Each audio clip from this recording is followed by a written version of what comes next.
So I will call this meeting to order. Today is the August 6th, 2020 meeting of the Historic Districts Commission. I'm calling the meeting to order. We will review one continued public hearing, and then we have, I think, 4 new public hearings and a little bit of additional business. So we'll be moving through our agenda as quickly as we can. And I'm bound to say, in accordance with Commonwealth of Mass Executive Order suspending certain provisions of open meeting law, we are conducting the meeting online. And to ensure public access, this will be available both via telephone and video conferencing. Those numbers are all available on the agenda. Pardon me. Members of the public will have an opportunity to ask questions and provide public comment on applications and discussions following the petitioner's presentation and questions from the commission. To do so, please raise your hand in the participant function. It should be on the bottom of your screen. It's got 2 little people.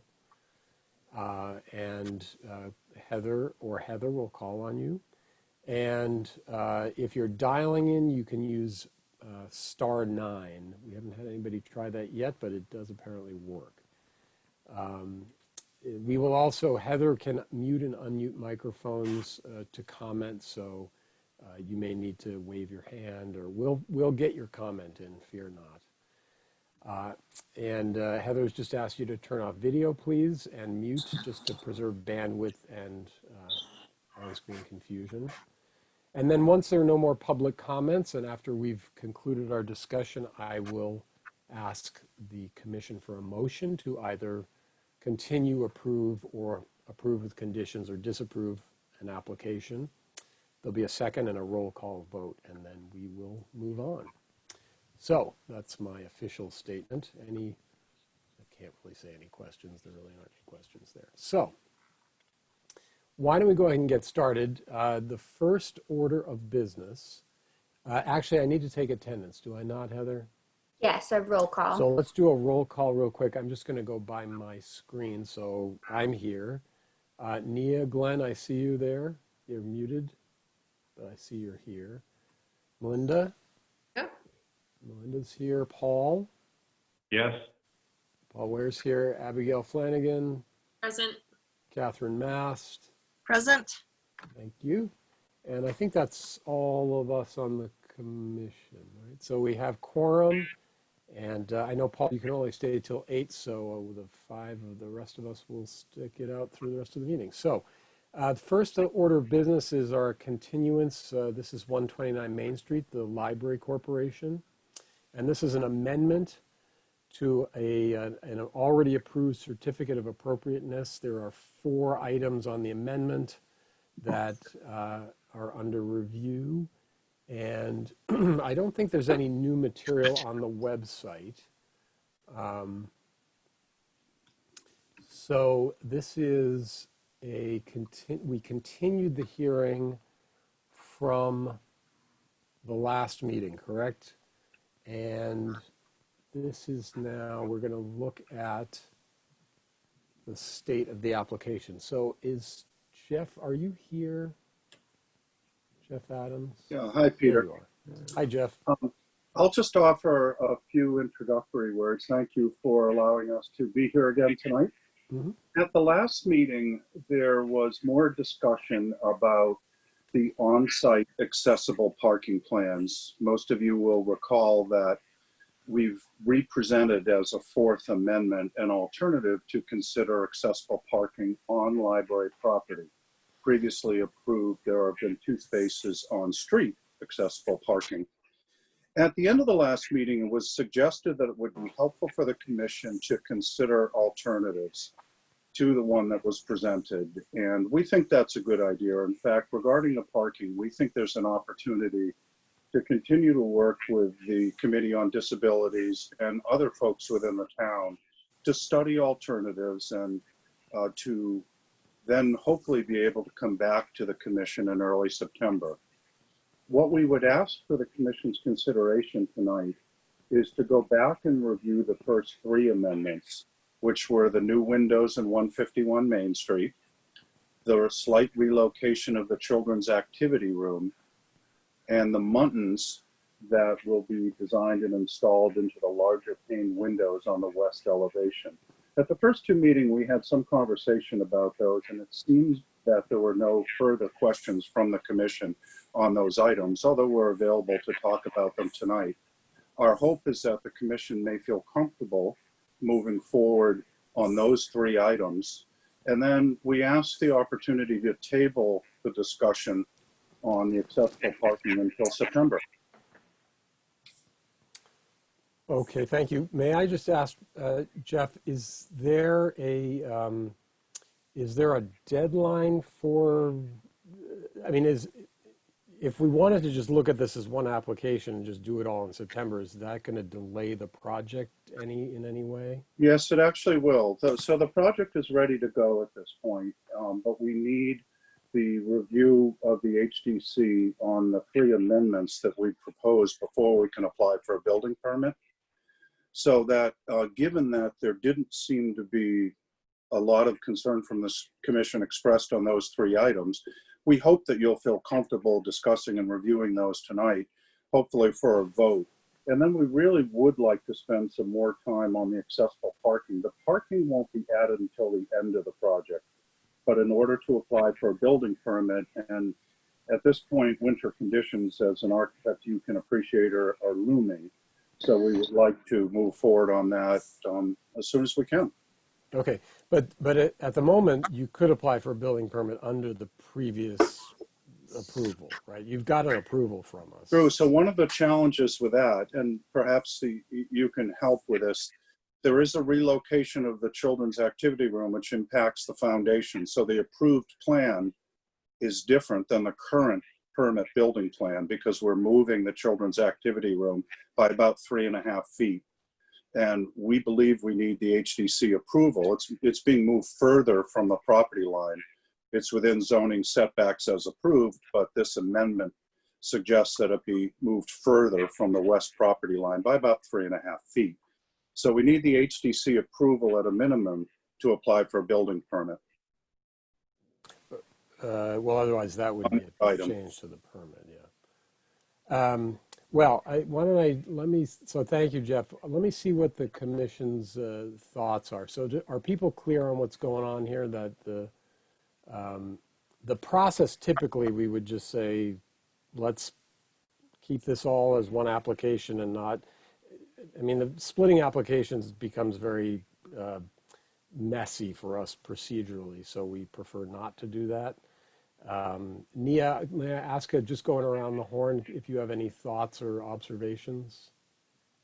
But you're muted. There you go. Could we possibly consider, Peter, rather than splitting the application and holding off one, the parking bit till the future, could we not withdraw, assuming that everybody agreed on the other three items, could we actually withdraw the parking from this application and have, if there were to be a new proposal for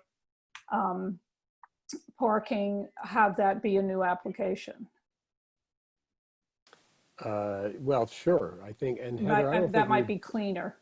Yeah, there's no procedural problem there, correct? No, the applicant would just have to agree to withdraw that part of the application. Okay. All right, thank you, Nia. Melinda, do you have any thoughts? I would like to actually see the original parking as part of our vote with the other three items, as opposed to just withdrawing it. But if that's not possible, they don't want to come back and edit what they've done. I'd like the original parking to still be part of this, but maybe procedurally we can't do that. I don't know. Well, it is at the moment, right? Well, what I would say is, been approved. If the parking is withdrawn from this application or this amendment altogether, then it's sort of a moot point. I guess I would say in this case, right? It's going to remain what we approved, which is the on-street curb cut or indent. So does that make sense, Melinda? Yeah. Okay. I mean, I hear what you're saying. Paul, any thoughts from you? Well, is it conceivable that modification of the parking in any way could also impact, for example, the children's room and the location of the foundation? I mean, is it a zero-sum analysis, or are these truly separate? I mean, I think ideally, I agree with what I believe was your original instinct, that this all be wrapped into one application so that we get the total context and we can understand how one piece interacts with another. So as a principle, that would be my preference. If the issue really is being able to start construction, and I'm not sure that's what Jeff said or not, but if the issue is, let's say we put this entirely off till September, and worst case, there's no approval till October. I mean, what are the implications of that in the real world? I mean, is the problem that you can't order the windows? What is so critical about that timeline? Do you want to have Jeff answer that question? I think Jeff's Sure. the only one who can. Sure, I'll try to answer a couple of questions. Thank you, Paul. The first one is, if you'll recall, the children's activity room is in the southwest corner of the project, exactly diagonally opposite the parking area. So there's absolutely no relationship between the plan to consider on-site parking and the children's activity room. They're completely separate. And does that answer that question? Well, is that the case even if the parking itself gets modified? Is there any potential that we modify the parking in such a way that, in fact, it does impact the continuity of the children's room, or the proximity to the most vocal neighbor, let me say? I think they're separate, but Michael Belfier, the project architect, is on, and I'm going to let him respond to that question, Paul. Thank you. Sure. Yeah. Hi, everyone. Thanks again for having us. No, there wouldn't be any impact. The different parking ideas that we've looked at all happen, within the same area of the property, which wouldn't at all affect the actual building. There's nothing that we would have or would be looking at that would change that. So they are truly, separate in that there's nothing that we're going to do with the parking that would, impact the story crap, the activity room in the back corner there. And sorry to move ahead of that, but I just wanted to get to your other question too, which was, would that, sorry, just turn that on. What implication would that have, if we have to come back in October or something? The issue is, and the construction manager can probably speak to this a little better even than I can, but the issue is that because the footprint is different in that back corner, very early in the project, we're going to be doing foundations that will be different depending on whether or not the amendment is approved. And the last question, Paul, I did indicate that we are ready to begin construction, but at the same time, the library is committed to really digging in to accessible parking options to make it as good as we can. And we think at this point, more discussion would be helpful around that. So and we would be willing tonight to drop the request for on-site parking. However, the corporation wants the board to know that we're committed to continuing to work to try to develop the best accessible parking strategy we can. Mm-hmm. So if we decide to drop that from these amendments tonight, we will be coming back in September, and we hope to come back with alternatives that will really allow the commission to look at perhaps, hopefully, better strategies. So one other thing I would offer, just as your expert witness, Paul, on the commission here, is that these 4 items could be considered bid alternates in the construction process. The team could apply for a building permit tomorrow with the application that we've already approved, And then these 4 items would have to be considered, pardon me, at least 3 of them, as bid alternates to the bidders. And they'd have to get, it'd be the separate pricing and what have you. And then it would be a schedule. It would be a little bit of a schedule complication in the buyout at the beginning, at least, and laying out foundations. But it doesn't sound like the parking discussion is going to go on too long. It sounds like there are options being considered. I mean, September's only a month away, so. Right, and as you know, that's a good point. And I think 2 of those amendments, I suppose, could be discussed as bid alternates, but the very first thing we'd be doing is excavation for the foundation. So while it's a very slight alteration, one of these amendments proposes relocating the foundation. And as you know, that begins within the first month. Right. Okay, well, let's see if, I didn't mean to cut folks off. Abigail, do you have any thoughts? So I have 2 questions. My first is for Heather. If we continue, so if we approve some amendments and continue others, are the abutters, are they re-notified? No. So if you were to continue a portion of the application tonight, it would need to be continued to a specific meeting date so that everyone in attendance tonight knows that it's being continued to this date. If it were to be withdrawn from the application, the applicant would need to submit a new application, which would trigger a new legal ad in the newspaper and new abutter mailings to go out. Okay, so I think from a procedural perspective, I think we either keep it all together or we ask for it to be withdrawn so that there can be proper notification. Just because my issue with, and we see this in other applications where things get continued for a variety of reasons, we can kind of all lose the general public can kind of lose the plot a little bit. And I think particularly in a COVID time where we're in Zoom meetings and it's a little bit harder, I want to make sure that something that's as big as the parking issue, the abutters and the general public has a good deal of notice and would be re-notified. So that was my first question, which I think you've answered. My second question is for Jeff. Can you speak a little bit to the process that you're considering for discussing the parking issue? Are there meetings or hearings scheduled? Is it internal? Does it involve external agencies? I want to get a sense of kind of what you think that process looks like, and then also timeline, because I think that impacts our decision making as to whether to bifurcate the application or continue it as a whole. So I want to get a sense of kind of what that quote unquote discussion is going to look like. Yeah, thank you, Abby. I'll answer the second question first. Pardon me. We'd like to have 2 meetings scheduled and publicized that are just Zoom meetings together with our landscape architect, the project engineer who's familiar with handicap parking accessibility strategies, and talk in an open meeting at two separate meetings that ideally would be in August or by early September to allow anybody in the town to participate.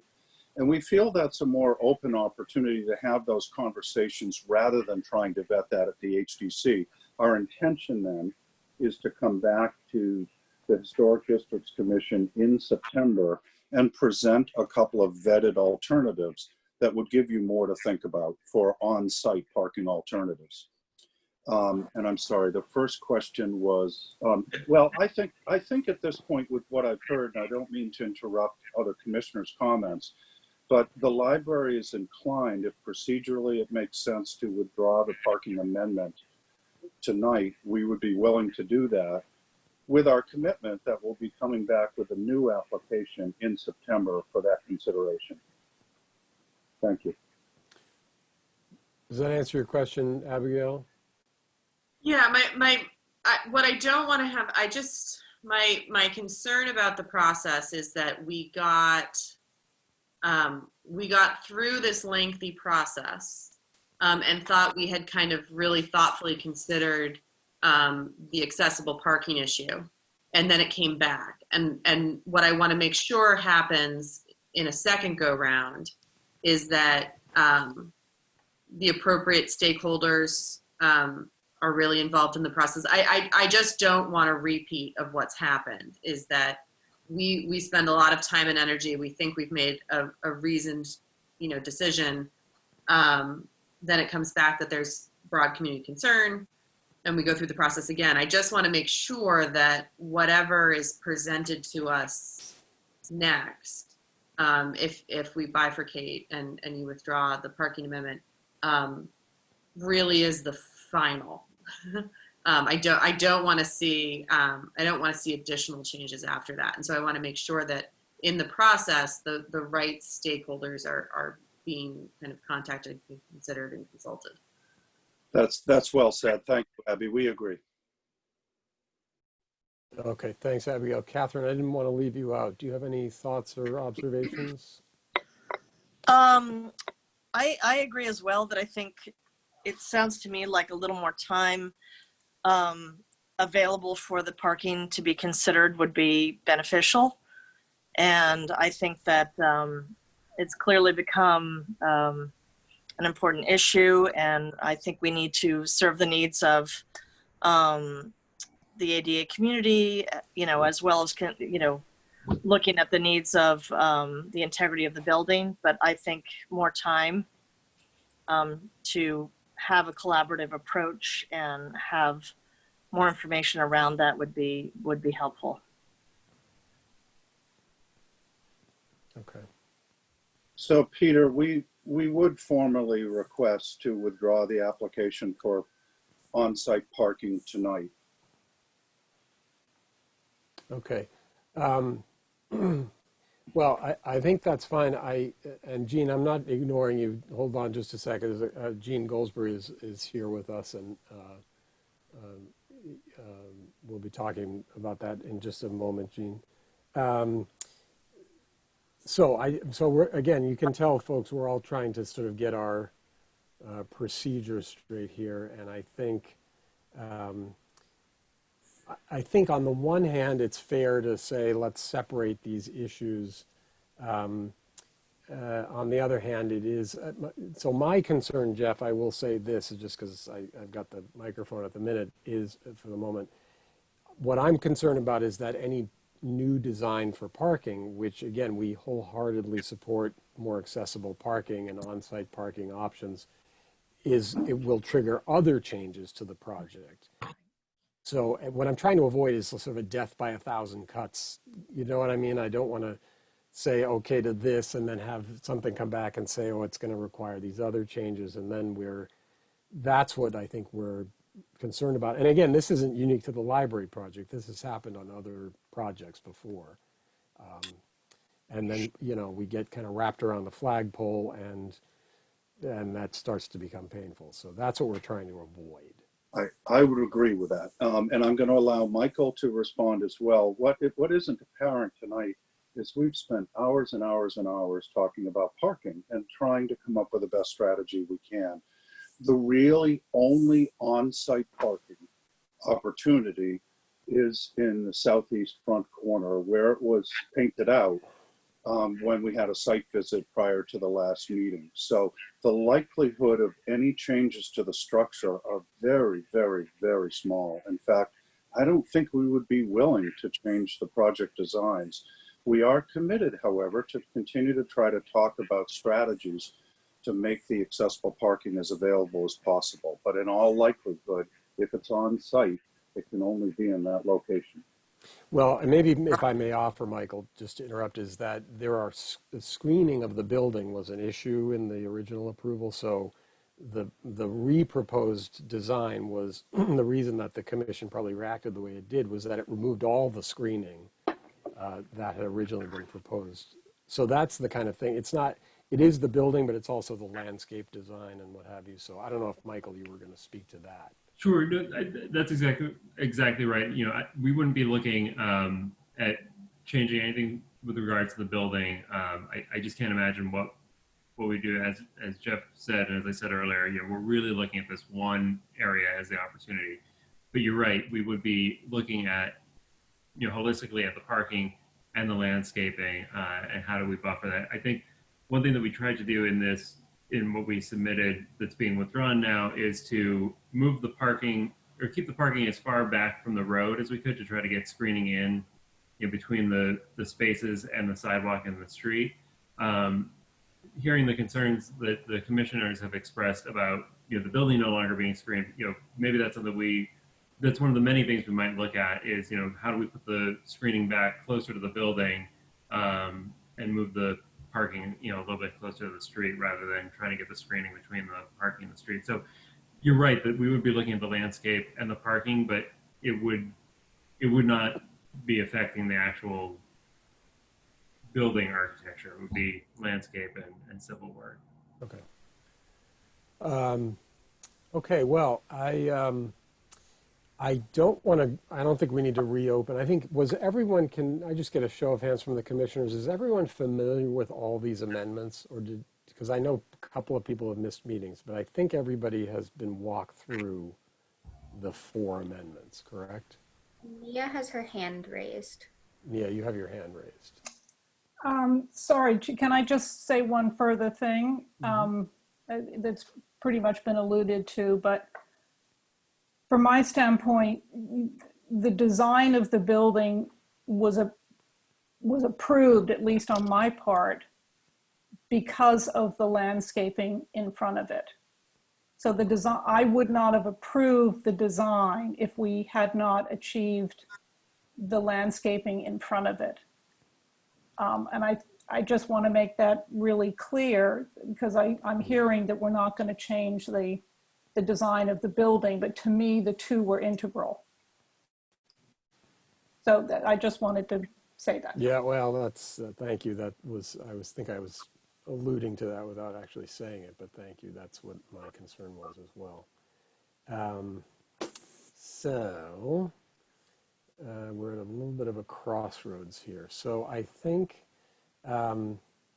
so I will say this, what we do not want to do is slow down permit processes. That's not our business. We're really just looking at the exterior appearance and visibility from the public way issues, which is why Nia's point is so important, because as you all remember, that lengthy process that resulted in the final design did in some ways satisfy many community members' concerns by providing a little bit of landscape buffer between the addition and the street. So it's a little dicey for us to have this withdrawn because, well, on the other hand, if it's withdrawn, then what we approved is what stands. That's correct. So Nia, do you know what I mean? Right. So right now, that's what I'm just concerned that by pulling out the parking, yes. and approving these other pieces, that the building goes ahead, the foundation goes in, and then to your point of a death by 1,000 cuts, then we're backed up against the wall because the foundation's in, they can't make a change. Do you know what I mean? This is, we've had this happen before. Right. Thank you, Nia. I think the other comment, and we appreciate all of this, and Peter, you're correct. We're withdrawing to be able to spend more time to try to be as creative and understand the opportunities as best we can for on-site parking. But at this time, if we withdraw that until the commission reviews other alternatives and approves or disapproves of them, we're committed to the approved plan at this point. And Nia, we really don't see any architecture changing, but I heard you loud and clear on the landscaping, and we're going to absolutely keep that in mind as we come back in early fall with alternatives about accessible parking. Great, thank you. And that would be, Jeff, just to clarify, that would be a change to your permit. Does that affect the building permit if the parking changes, or zoning, or? It may need to go to the Zoning Board of Appeals, but the first step is to allow the Historic Districts Commission to see some reasonable alternatives to the plan that we've submitted, with an effort to try to make the parking as accessible as possible. Mm-hmm. That's what we discussed at the last meeting.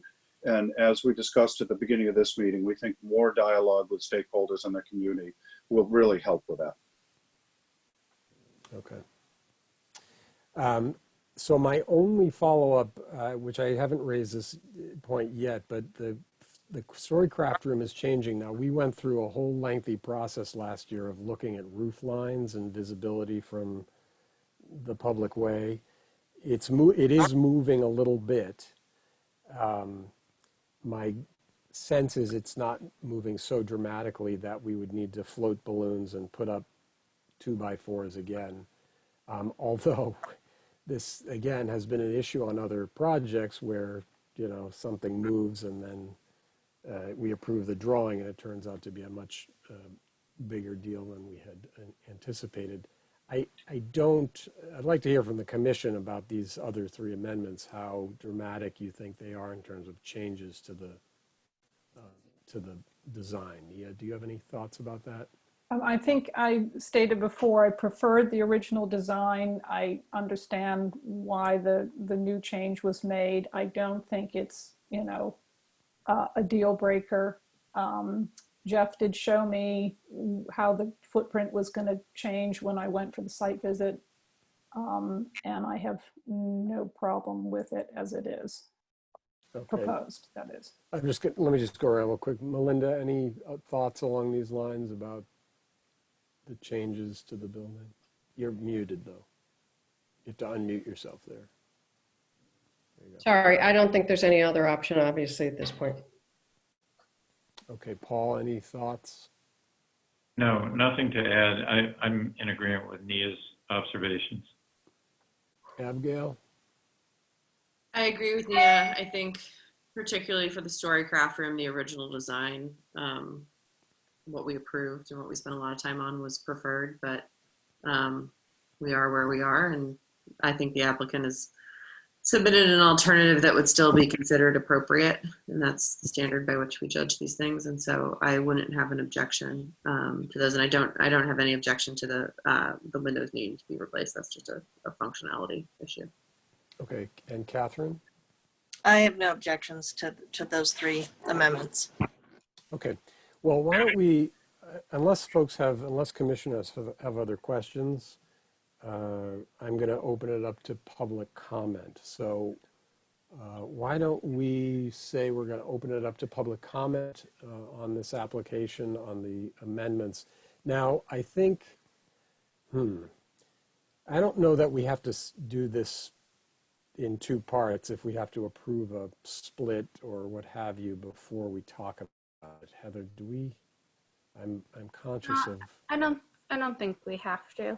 Okay, well, let's just leave it as is and open it up to public comment. So is there any public comment on this amendment to the approved certificate of appropriateness for the library at 129 Main Street? And I don't Again, if you have a public comment, you can use the raise hand function in the participants tab, or you can start your video or unmute yourself.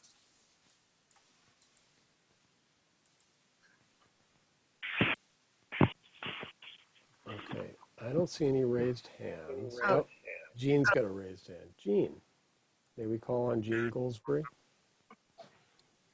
Go ahead, Jean. Oh, I think you're muted, or Heather, is she? It's not muted. Jean, for some reason we can't hear you. Is it your volume, maybe? There you go. Are you there now? No? No. Still can't hear you. Jean, if you want to leave the meeting and rejoin and see if that works, we'll wait. Okay.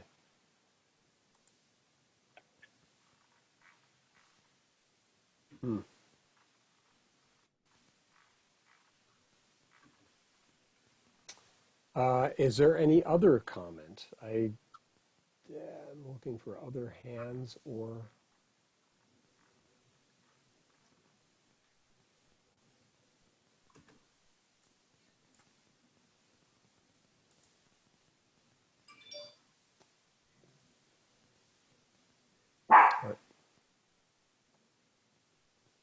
That was somebody's dog. That would be mine. That's why I stay on mute. All right, let's wait for Jean to come back.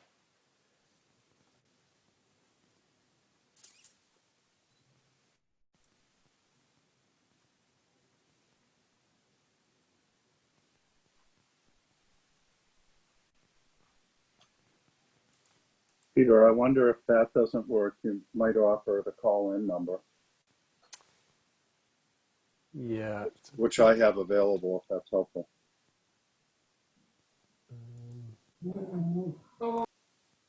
Jean, does Jean have that information, Heather? I know she, I've got it right here. Yeah, the call-in number is available on the agenda as well.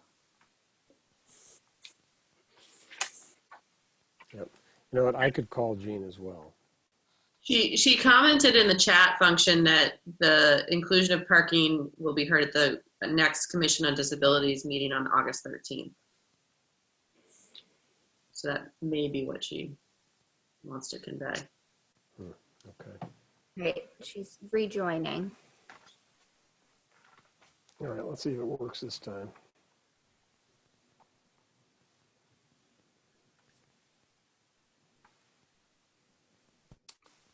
You there, Jean? Oh, whoop, you just, You're muted.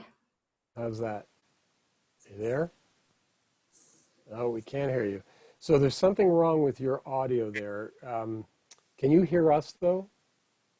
So I would say you could either type your comment into the chat or you could call in. Do you want to try to dial in? Because we could give you the phone number. Okay, or you could type it into the chat. Is your comment what you put in the chat already?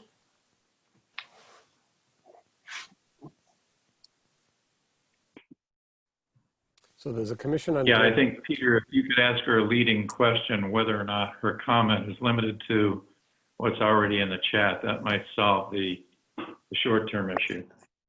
Okay, so Jean, I think you said the next Commission on Disabilities meeting is August 13th, and you'll be commenting on the inclusion of parking at that meeting.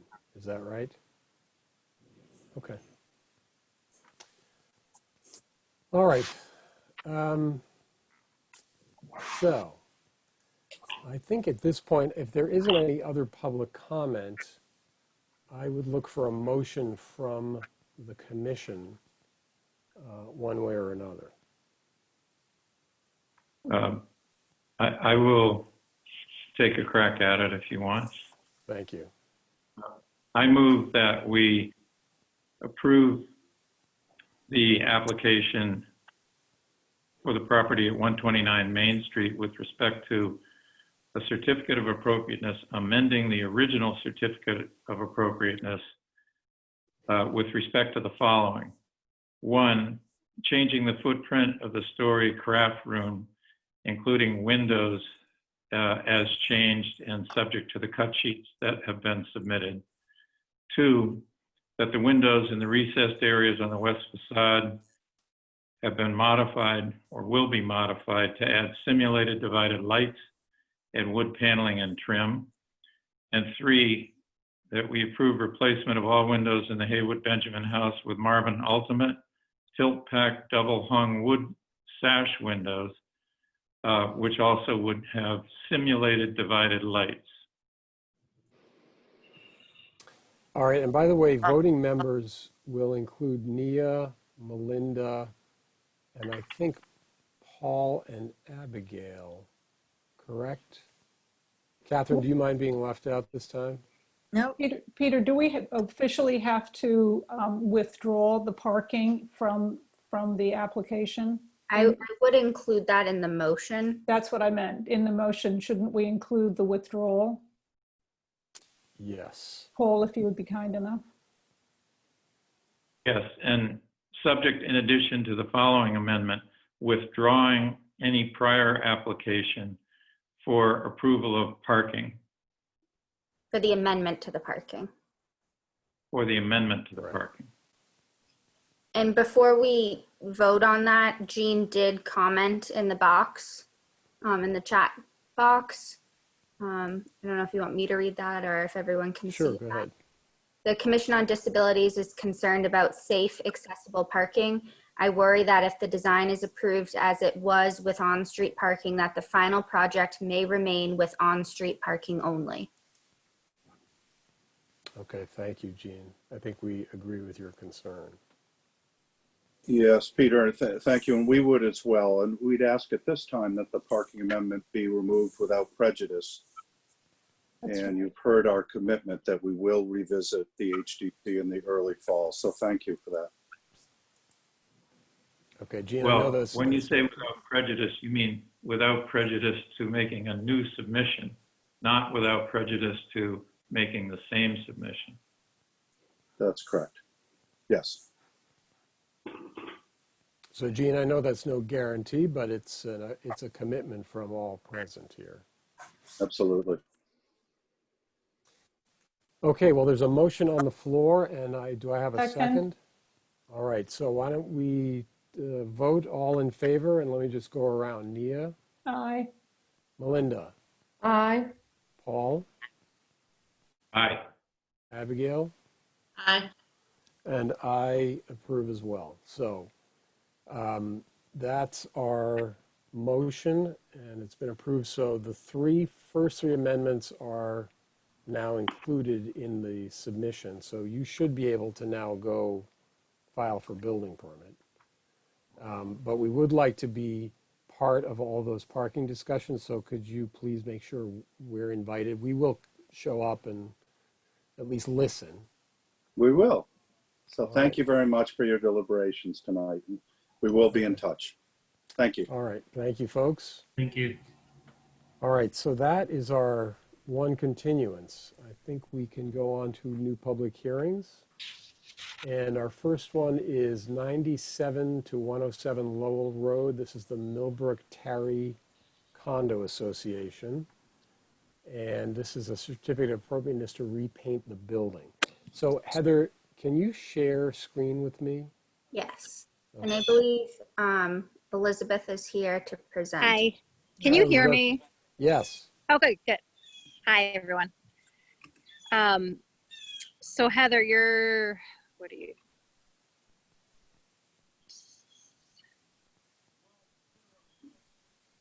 Peter, you want me to go ahead? Sure. Please. It's pretty Thank simple. The main building at Millbrook Terry at 97 Lowell needs to be repainted. We're in the middle of fixing some of the wood trim, and instead of painting it that gray, we want to paint it white to start to kind of bring together the whole plaza and to match the Concord Market.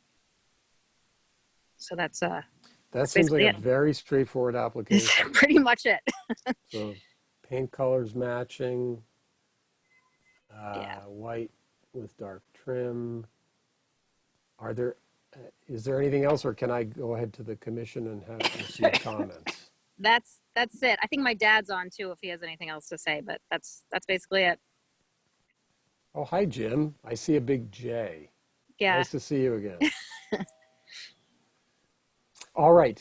Thank you, Elizabeth. Let me just go around in the order on my screen. Melinda, you're first on my screen. Any thoughts, comments? I have no objections to this. I think it'll be fine. Okay, Nia, I have no objection. Paul. Yes, I don't have an objection, but what is the dark color to which there's reference here? Or is that up in the air? It's to match the to Millbrook Terry, but I think why it says dark and not black, and Dad, you can correct me if I'm wrong, is that some of the bottom trim already is dark, but maybe not exactly black. Dad, is that right? If he can get on. So I think it's just that there's some of them were maybe not exactly black at the bottom, and we weren't going to repaint those ones. But Can you hear me now? yeah, Yes. go ahead. Yeah, Is that right? it's really a dark color. It's not exactly black, and to paint the aluminum would really not be a good idea, and you won't notice it visually. So I don't want to make this overly complicated, but don't we need to approve a color? Yes. The application that was approved for the market was Heather. What was it? It was just what's the name of the paint? Benjamin Moore White. That's all that was approved for the market, so that's what we would do now. Yeah, I think the white is easy. I'm worried about the dark. So is the I trim mean, just dark going red, to dark. stay as existing? Say again, sorry, Heather, we It- lost you there. Is the trim just going to stay as existing? What I have in mind is to certainly keep the first floor as existing. If you look at the second floor, it's not as dark. It's a lighter brown. If we can paint it dark, which I think we can, we'll paint it. But if we can't, we won't.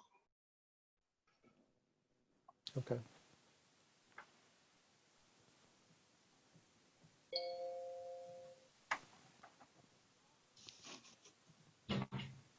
All right. Who did I ask for comments from? Melinda? Nia, any thoughts? I said I had no issue. Okay, right. Paul, I was on you, and you had. Does that satisfy your comment there, Paul? You know, I guess in substance, I'm a little uncomfortable with leaving up in the air the color. I mean, I don't recall our having done that. I agree. Agree. If we approved a color, if the trim color is going to match the trim color at the Concord Market, then we should have that on file. We'd have to Okay. have that in the application. And then I do have an issue with first floor trim being a different color than the second floor All right, trim. look, guys, let me cut through this. We want to paint it to look like the market. The market is beautiful. We're not going to do anything that's going to make it look ugly. If you Why don't don't we- want it, if you don't want it painted, we'll leave it the way it is. All right, let's stop that. I have an idea. I agree with you. I'm not sure it was specified in the Concord Market application, to be honest. Heather, did you look at that, the trim color? No, I would need to go into the office. And I'm look at the file. comfortable. I mean, basically, I think the point is that the painter needs to make sure that aluminum paint's okay. But if we say to match the market, and if we pull up that color, that's fine with me. I don't know that it was in there, though, is my only issue. And if it wasn't, then it was. Yeah, it probably was. Was probably it? Okay. I don't think I saw it. It was not, because I asked Heather what the Yeah. color was in the application. If I recall, Heather, you said it just said the The white. white. Can we say to match, and then Heather, we look and double check that it doesn't say that somewhere? Because I agree, it probably is there somewhere. I did look through the files and I couldn't find, I think it was just the Benjamin Moore white. And I don't think there was a colored number even. And I'm trying to think, because I know that the interior was Downspout was the name of it, but I think it's just a plain black, which I'd be comfortable saying Benjamin Moore black if we're saying Benjamin Moore white, if that. Well, it would be okay to say match existing on the market, on the market building. And it's black. I just can't give you if you want to say Benjamin Moore black, so that when you look at a black, it is that, I'm okay with that. Can you say to the extent possible to match the black? Yeah, I think Jim, frankly, it's easy enough to just say. I mean, we often will say match existing, and in this case, we're just saying match existing colors on the Concord Market building. And then I think what we would leave in the motion is, just tell us what those colors are for record. If it's black, it's black. Great. Yeah. It doesn't have to be Ben Moore, but as long as it matches the. That's fine. You know what we can do is get it after the fact. We can put it in the file for the market too. That's fine. Yeah. Okay. So white and black, basically. White and to match the market. Okay. Catherine, did you have any thoughts? I just agree, Peter. I think we just need to specify that we should match existing with the trim color. Match existing market with, because it's Right. other. Yeah. Okay. Right. All right. That's Does that good. make That's the sense, intent. Elizabeth? Okay. That's the intent. So that's good. Okay. Let me open this up to public comment. Is there any public comment on the painting a certificate of appropriateness to repaint 97 to 107 Lowell Road? Looking around, I don't see any. All right, so I'd look for a motion from the commission. I move. Sorry. Go ahead. Go ahead. You're up. I move that we approve the application for Millbrook Tarry Condo Association, 97 to 107 Lowell Road, to repaint the building with the understanding that the trim and body of the building will match the existing colors on the Concord market. Great. And the colors be submitted for the file. All right, can I get a second? Second. All right, I've got a motion. All in favor? I'll just go around. Nia? You Yeah. made the motion. Yeah, aye. Melinda? Aye. Paul? Aye. Abigail? Aye. And Catherine? Aye. And I'm on approval as well. So thank you, Elizabeth. And Thank you very much. Good luck with the paint job. Thanks so much. It should look good. We'll see you later. Bye. Okay. Thank you. All right, thank you. Our next applicant is 625 Lowell Road. This is a certificate of appropriateness to repair and replace gutters, replace stairs, install railings, lighting, and a weather vane. And Mr. Chairman? Yes, sir. I'd like to excuse myself rather than get in the middle of this one. Right, you have to pick up Given your the time. grandchildren. Okay. Yeah. Well, thank you for being such a good grandfather, Paul. I think you've got a quorum anyway. We do. All right, thank you, sir. Okay. We'll see you soon. All right, Bye, great. Paul. Thank you. Bye. Good night, All fellow right. members. And the Santoros are here, and I think folks have had a chance to look at the material, or Heather, I think you can probably put that up. Yeah. I think we know this project well. Nia, you're far enough away, right? You don't have to recuse yourself. Correct. And this is, we're looking at, okay, maybe Rich and Erica, could you walk us through the photos here? Sure. So Please. I'm Rich, Welcome. my wife Erica here. Thank you so much for considering our application. We really appreciate the time. So we just recently purchased 625 Lowell. We're really excited about, living here. The one thing, of course, when we bought it was that the barn needed some work on the outside. And we're seeing this kind of as a phased project, but really what our intent is just to keep it the way it looks currently, with the structure and the colors and everything like that.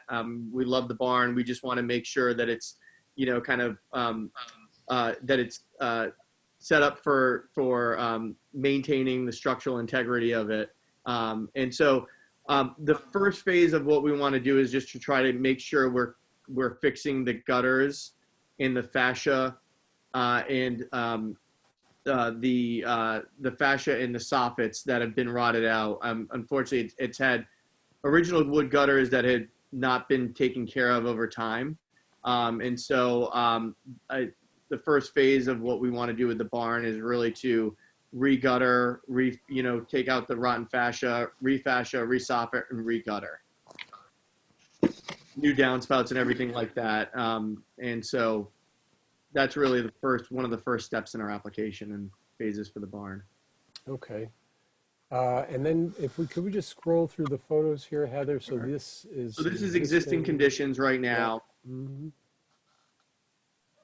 Oh, and the cupola. No, yeah. So, yeah, and And so the existing for gutters and are- the only other addition for the cupola is that we are going to be repairing the cupola, but it's going to be replaced in kind, so to match. So we did not add that on our application, but we would, as an addition, like to add a weather vane that was placed. It was in our application. It would be a kind of a simple horse weather vane. And so this is a mock-up of the corner. We were going to be working with Lunan Construction to be doing this work. And so his carpenter put together a mock-up of the corner just to show and demonstrate that we're going to try to keep as close as possible the way the corners join together for the barn as existing as close as possible. And that color is, will be as existing.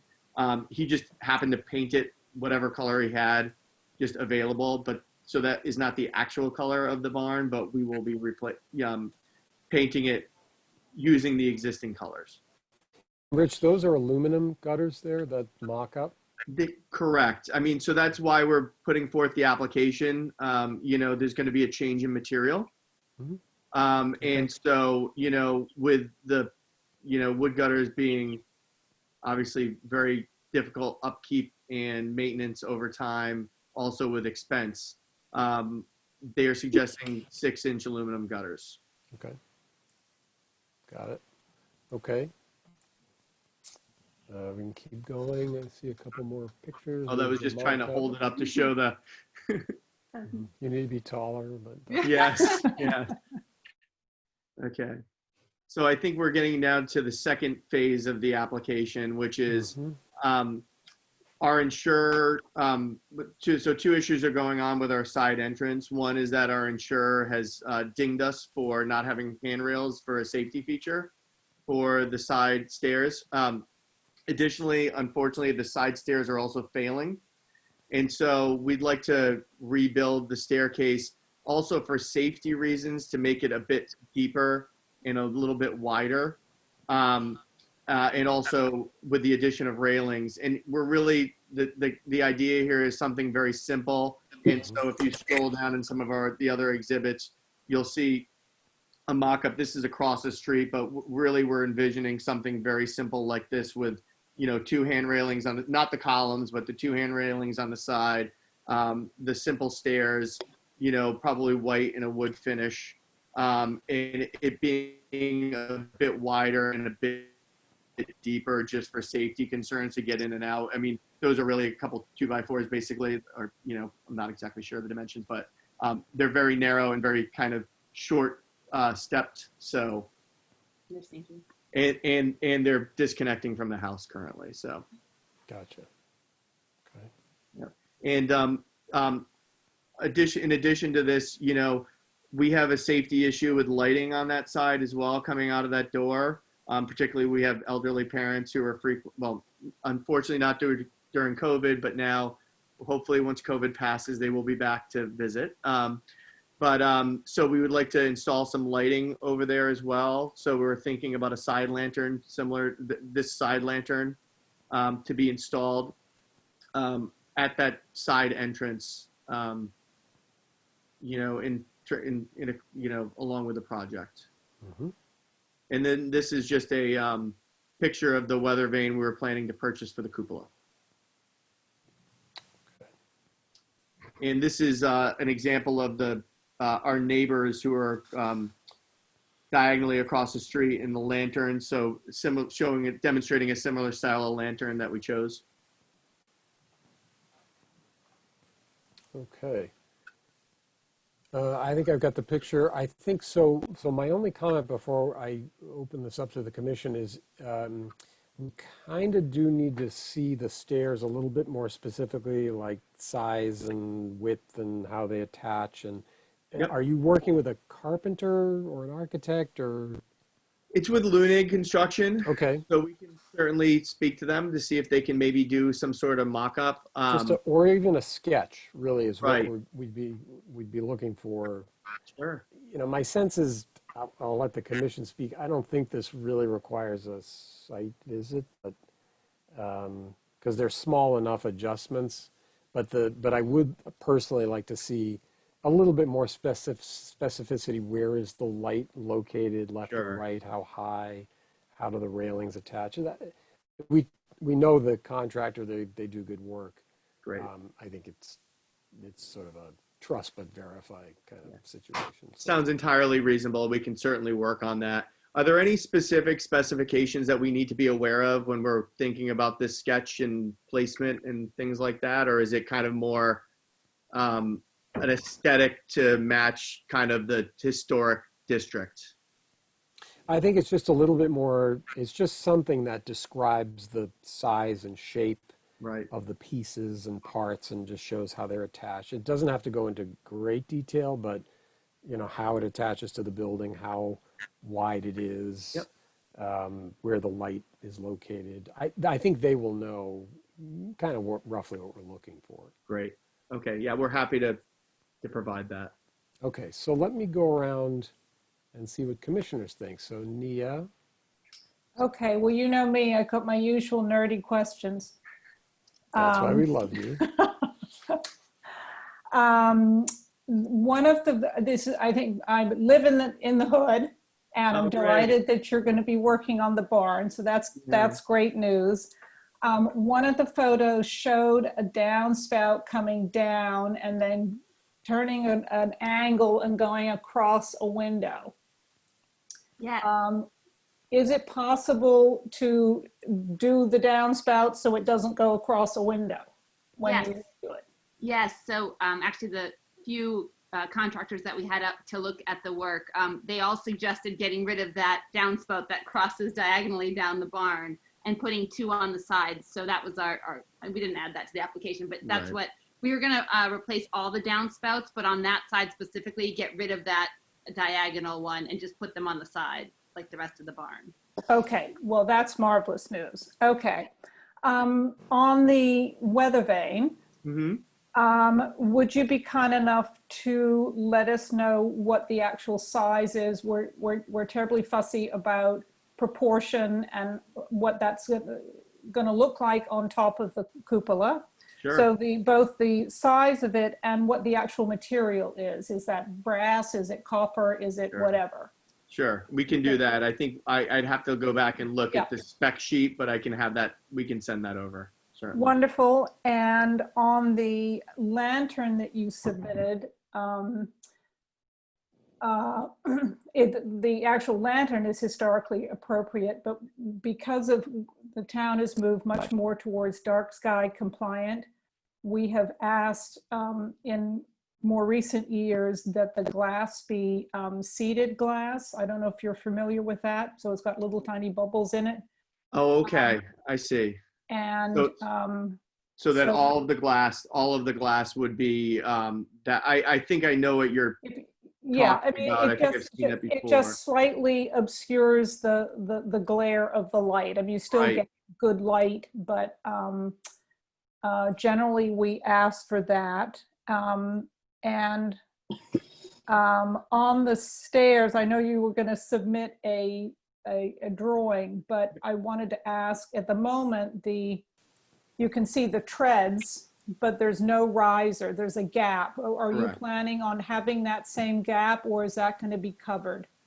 It would be covered by a riser. And are you keeping? I understood that you were going to make them wider. Are you keeping that? Is it stone step at the bottom? We'd like to take that away. Yeah. So have it be wood the whole thing? Correct. All right. Okay. I mean, right now that's it's a slab of concrete. That's really. what I thought. Okay. Yeah. And could the sketch please include the railing so that we can see what those look like from the side as well as straight on, if possible? Certainly. Thank you. That is the end of my nerdy dissertation. Thank you, Nia. Melinda. I think Nia's covered everything very nicely, and I am fine with it now. We're going to let Nia make the motion. Abigail? I'm happy Nia was the nerd tonight since I just had a visit from my 3-year-old. So I thought that she took over. I thought she was our vote nerd. Somewhat distracted for the last 2 or 3 minutes. So that answers all of my questions as well. So. All right, and Catherine.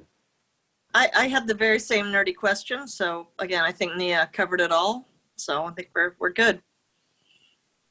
I just want to say that photograph of the downspout over the window is that's like fabulous. Priceless. Absolutely fabulous. It's like a case study in water damage and really strange design placement. Right. So I mean, really, our intent is we need to get the water away from the barn and the foundation, and then we're planning on, working on replacing in kind, clapboard and things like that to, once, to spread out a little bit of the financial pain, but hopefully it'll be shining at some point. So thank you. And let me see if I'm going to open this up to public comment. So is there any public comment on the application at 625 Lowell Road to replace gutters, stairs, install railings, lighting, and a weather vane. And I don't see any, so I think I'd look for a motion. So I think, well, Nia, I put you on the spot. Do you mind making a motion? I mean, Oh, no, at all. I assume we just do a continuance, but I just wanted to add one thing on the seated glass. You submitted a very nice lantern, but not every lantern comes with seated glass. You may find you have to go back and find one that looks just like it, but does come with the seated glass. So whatever you find, please submit a new cut sheet. Will do. So may I offer, Nia, that yes. the other thing would be to just find a dark sky compliant fixture. That right, or you can, yes, go online to dark sky and that may, for instance, have shielded glass up top, but not below. Yeah, there are, so there they are have probably other options options you might want. Okay. But anyway, I move that we continue the application for, what is the number?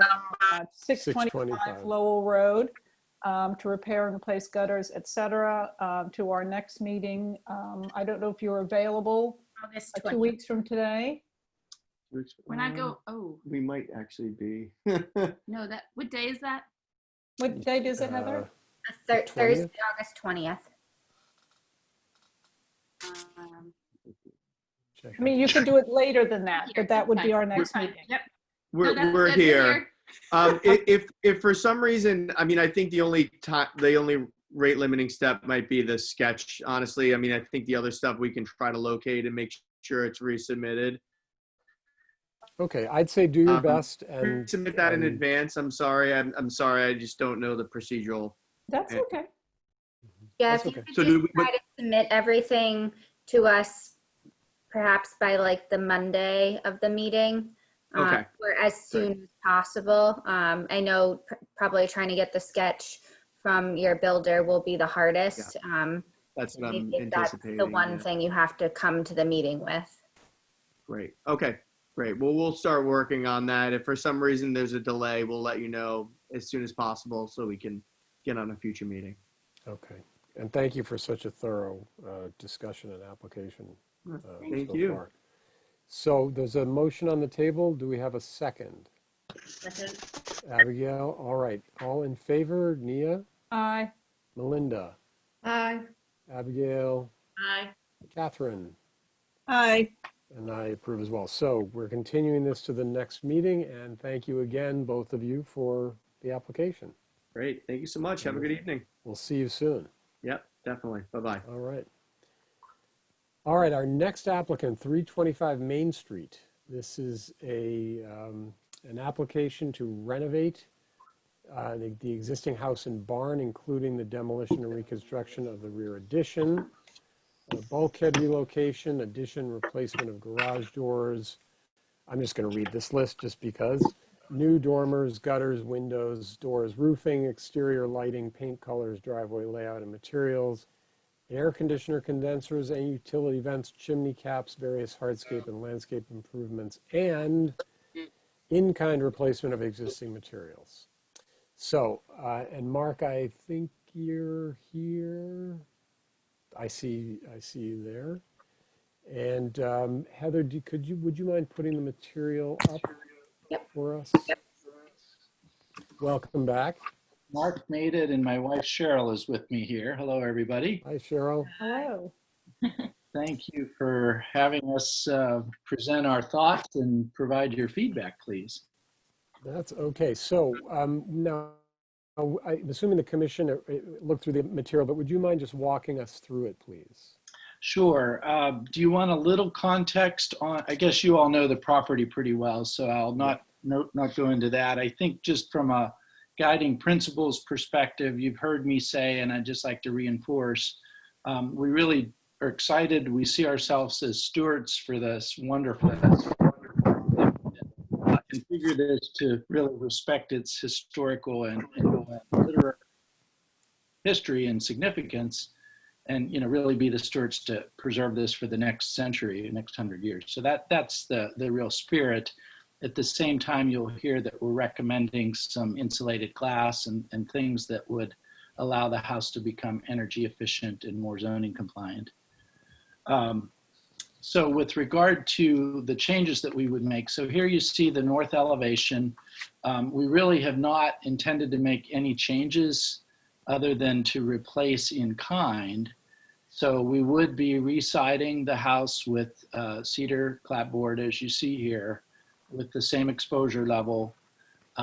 You'll hear in another slide how we'll replace the windows. They would be same proportion windows, same layout, the cottage 6/9, although they would become simulated divided light. So I'll just suspend that. But except for that change, there wouldn't be any changes to this facade. I guess the other macro issue we should talk about is the gutters. And so potentially there would be a change to the gutters here, but otherwise the front is exactly as is. Okay.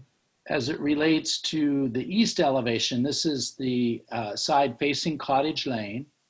And you'll hear me talk about three different parts to the property: the main house on the right, or the north side, the cold storage shed, and the barn.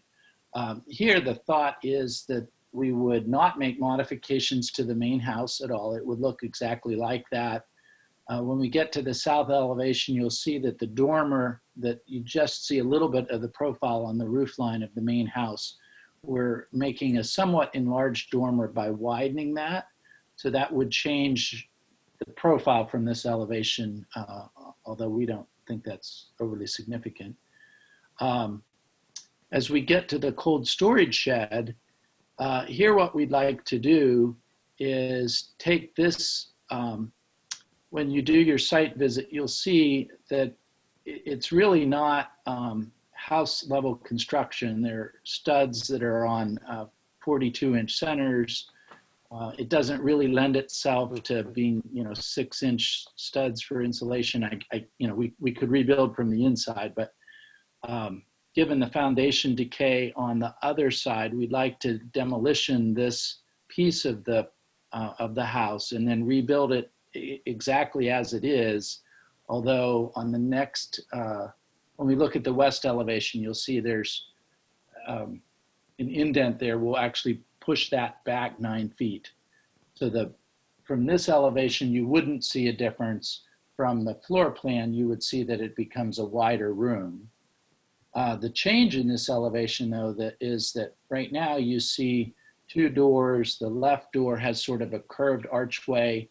That is probably a remnant of this being built about the time of the barn or slightly after the barn, 1875, or perhaps a little bit later. We were starting to get into curvilinear kinds of accents. And so those were architectural details that might have been part of of what was contemporary then. Our intent or suggestion would be to make the architectural details of the shed conform to the main house. Georgian would be straight lines. And so what you see in the new elevation are windows replaced without that archway. So again, looking more like the main house. The other change to this the cold storage shed would be putting a small porch above where the bulkhead is, and making an entrance. So the entrance would be above the bulkhead there through a new porch, as opposed to the entrance that you see in this photograph. That bulkhead would be relocated to the other side of the house, which I'll demonstrate when we get to that elevation. So architecturally, some changes to this. In terms of proportions, this elevation would not show those proportion changes.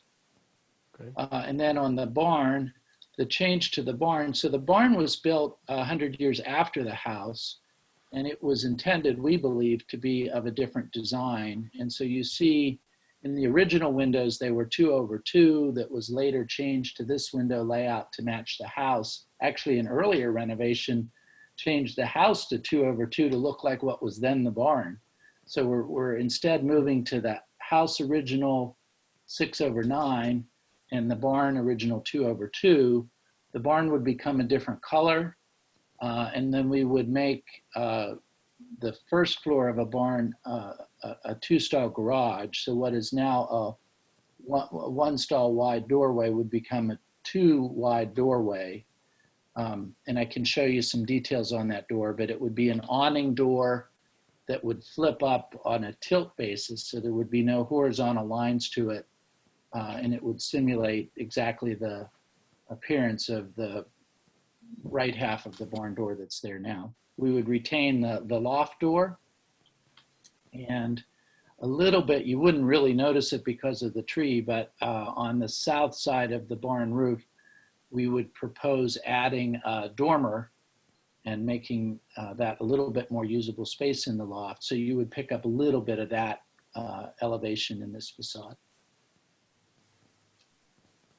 Yeah, there's the barn door or hayloft elevation. So we would copy those same architectural details with the gutter guard above both doors, but we would extend the width of that barn door to be double wide that width.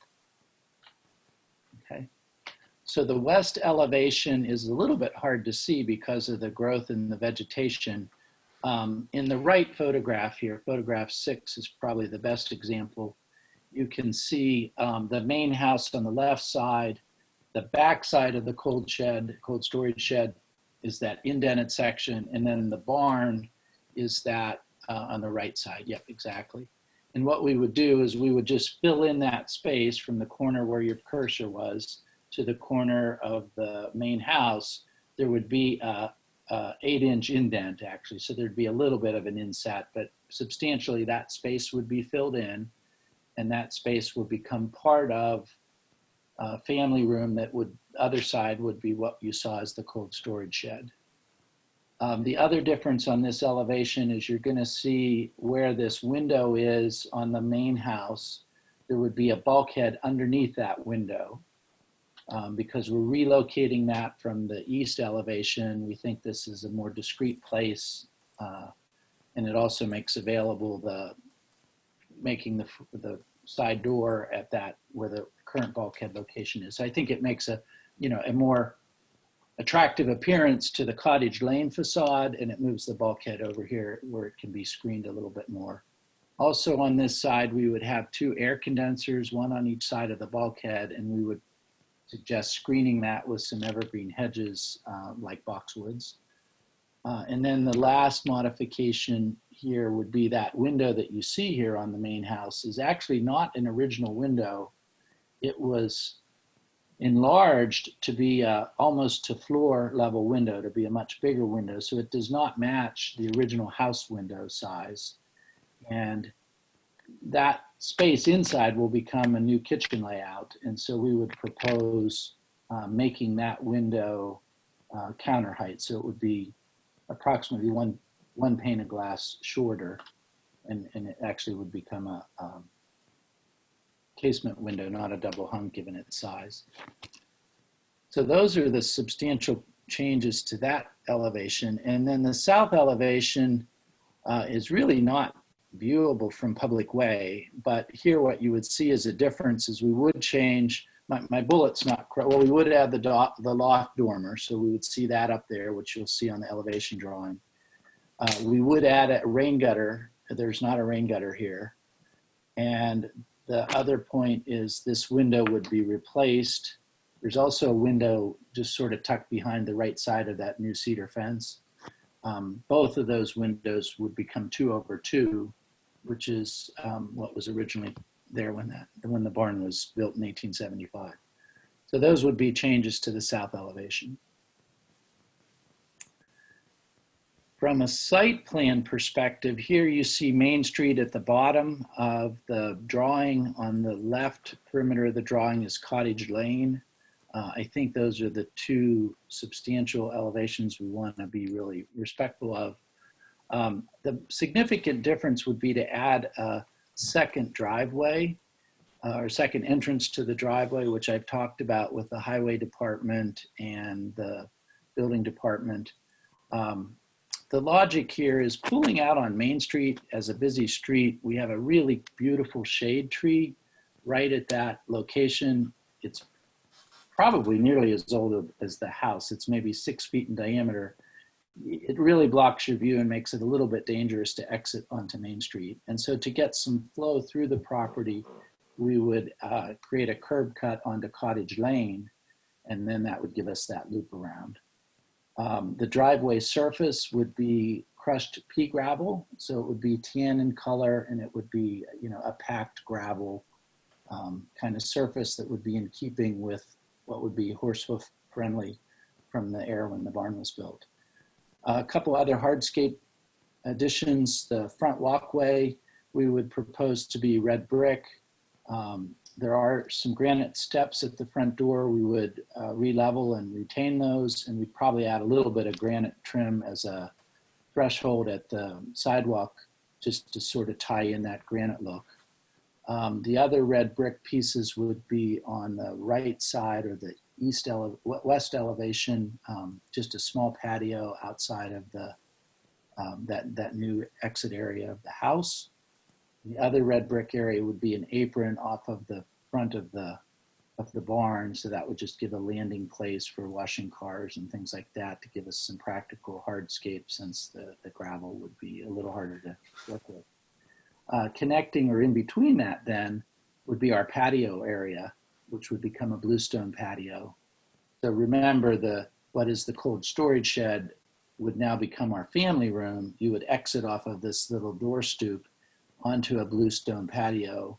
It would have some landscaping in front of the house. Where those hedges are, that is right now a lattice fence that's in disrepair, and we would propose an evergreen shrub fence there as well. The other component of hardscape would be the two perimeters of the bluestone patio. Yeah, exactly. Those would be not a knee wall, what's that called? A squatting wall. So that would be an 18-inch high, 18-inch wide red brick wall with a bluestone cap that's a nice height to sort of sit on. And in keeping with the Georgian architecture, we've tried to keep those straight line, not curved. The whole curvilinear stuff wouldn't have been introduced until, you know, the later 1800s. So we think we can do that very tastefully and have that look very period appropriate.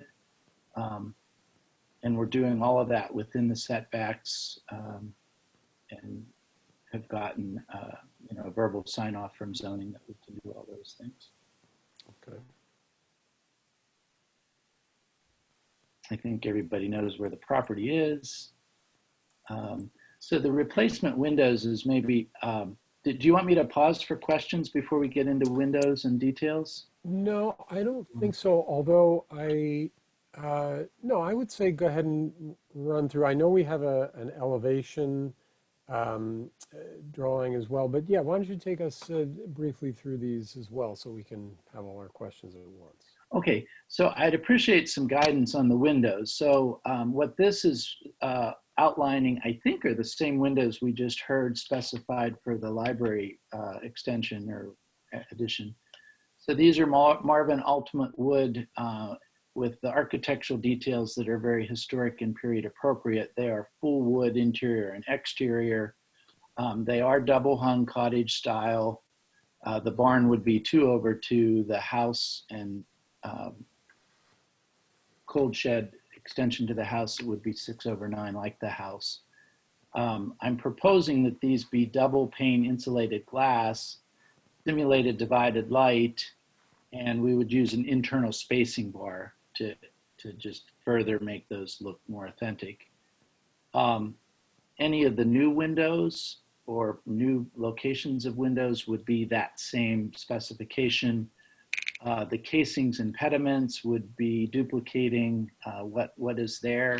And actually, with the contractor, we've even had the carpenter come out to just really pay attention to have historic seals and extended horns and the things that are all part of the current makeup. So we think we can do that in a very architecturally correct way, as well as the couple places, the two dormers that would be new construction, and the west elevation of the cold shed would be a new facade. The question I have on replacement windows, you know, I did talk with the Marvin rep so that we could have a sample available for your site visit. We can do that. I've also talked to him to get some drive-by addresses.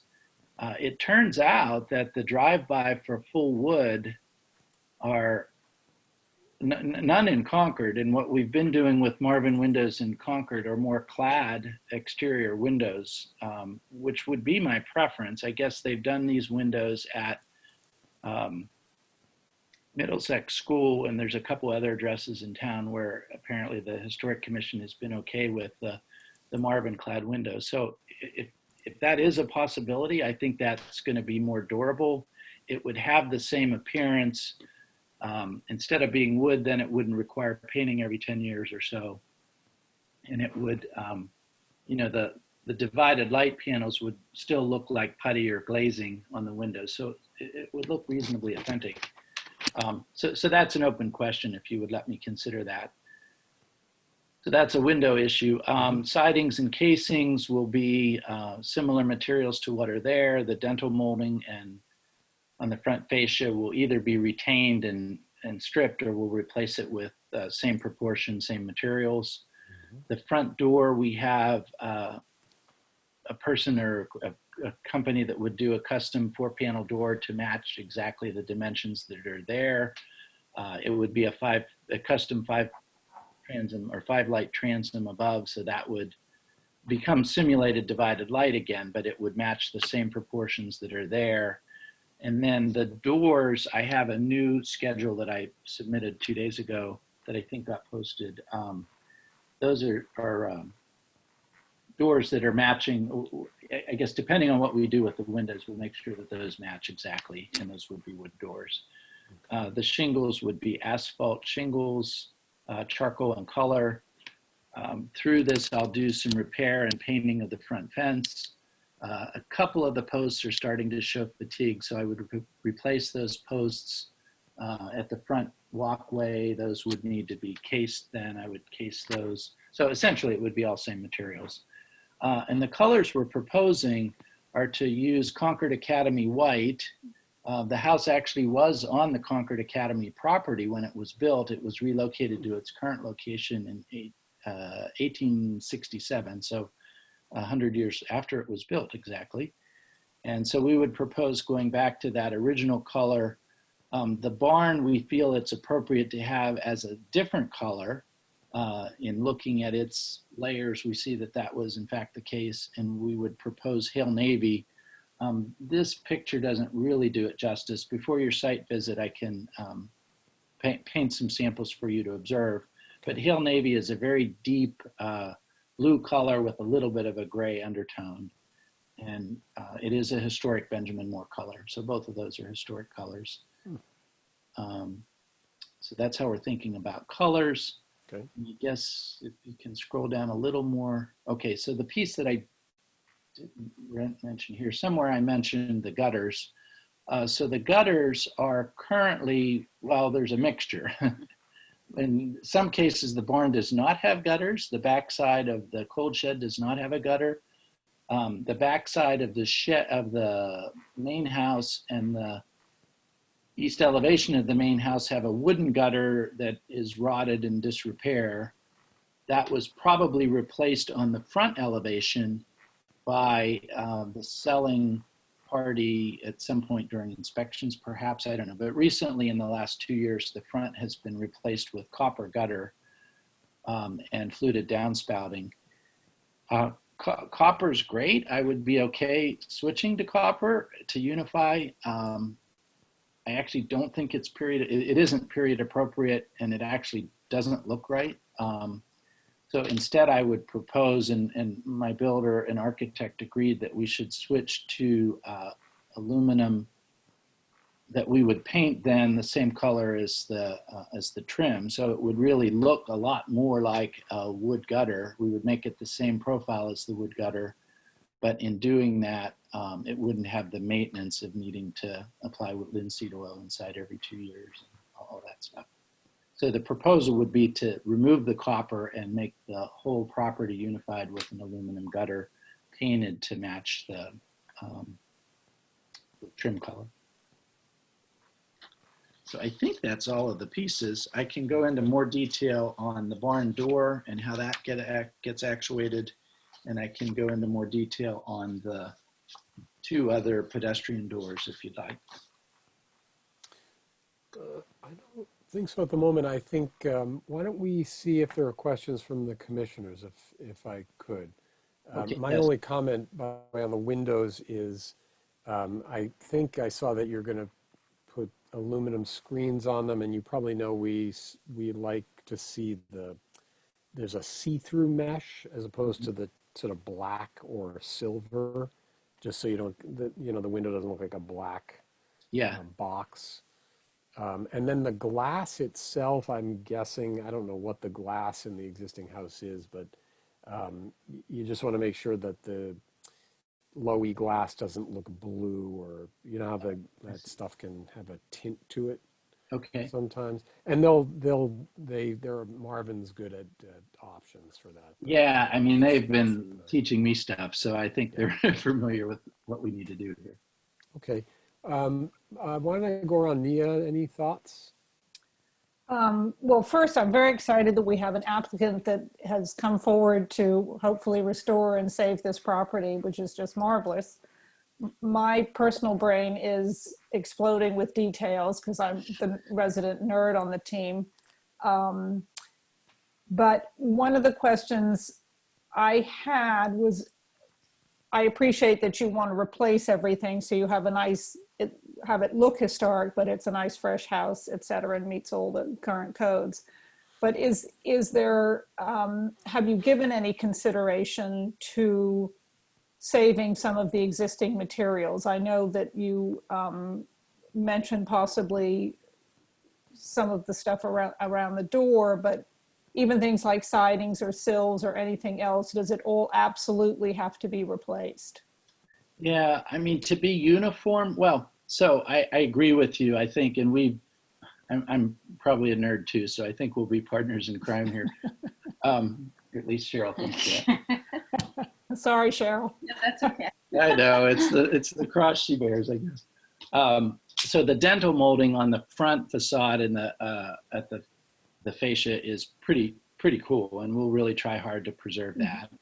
The pediments are also really cool, although they're just so clogged up with, you lose all of the detail. And so we really think it's a better bet to replace those so that detail comes back to life. What about the siding? Well, then it's a matter of being consistent. The siding has been patched and replaced. There's some of it with lead paint. There's some of it that's more recent and is not lead paint, but is peeling. Interestingly, the lead seemed to hold up pretty well. That's why it was so great. Yeah, I guess. So what we're hearing is, we want to remove that so we can spray in insulation. And once we do that, replacing the same clapboard is going to be really challenging. Right. So, Okay. I mean, we're really with the exterior surfaces. Now, all of the light fixtures we want to preserve. There are three. There are two on the lattice fence that we would remove and put in an evergreen screen instead. But one of those can be repurposed onto the new porch, that back door. And I think that would look very nice, and that matches the light fixture on the front of the house.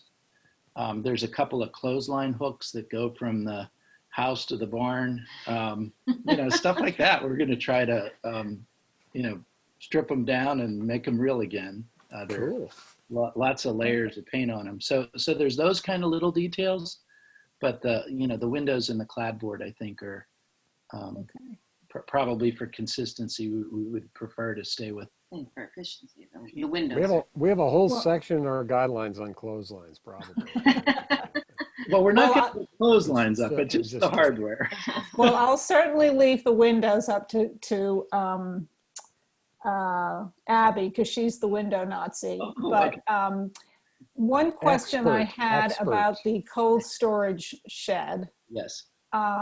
We don't have a floor plan, and I'm not understanding the connection on the west facade between the cold storage shed and the barn. Is that like a hallway? I mean, how is that happening? Yeah. I mean, is that going to be? Quick, Heather, do you have the elevation, the elevation drawing? It does show the profile at least in profile, if we could look at that real Yeah, quick. if you show the east elevation, that'll be at least a talking point. And yeah, there you go. And scroll up just a little so we can see the lower image. Yeah, so there's two things happening that you would notice on the floor plan, and I'm happy to provide that if that's helpful. So what right now is, I'm going by memory, but about a 16-foot wide building. The roof is set to straddle that 16 feet. By adding 9 feet or almost 9 feet to the other back wall of this cold storage shed, that becomes a 24-foot wide room. And our approach, or the architectural approach, would be to keep the roof line the same, so the height of the roof is the same. Sorry, now our dog's having a visitor. But then to change the pitch of the roof. So from a two-dimensional perspective, that elevation looks the same. If you look at the end view here, the south elevation, you can see the dotted line, what's happening there. The roof, the room got wider, and so though the height of the roof didn't change, the pitch of it got shallower. Oh, I see. Okay. Do you see that, Nia? Yeah. Okay. Now, the other thing that you asked about is how does that connect? And so, you know, we're going to leave that open. It's not quite 3 feet. I think it's like 32-inch space between the barn and the house, leave them unconnected, but they will connect. There's about a 6-foot overlap at the very back of this new room that allows the garage to connect to the family room. Okay. All right. So unless you're looking straight in, if you're at all on an angle, you wouldn't see those properties connect. Okay. All Or you right. can see those buildings connect, rather. Okay. Um, Does that Yeah, make sense? actually, here you can see it. Look on the top elevation, so the west the elevation. mhm. See that roof line, how it notches? Yep. That's the connecting portion. Okay, so there's still from the east elevation. It's quite deep of a space. Yeah, you'd have to go in. I think, before you get that join. yeah, I think you go in 16 feet before you. Right. Okay. Yeah. That's what I was trying to visualize, because in 2D it's just harder to. Yeah, and you know, then I thought, oh well, would I put a shrub there or lance? No, I actually want to show that the barn's separated, so I wouldn't disguise that. Right. And referencing the cold storage shed, you know, our preference normally is not to demolish things, but to retain. But it sounds to me like this is a very good compromise given the entire picture.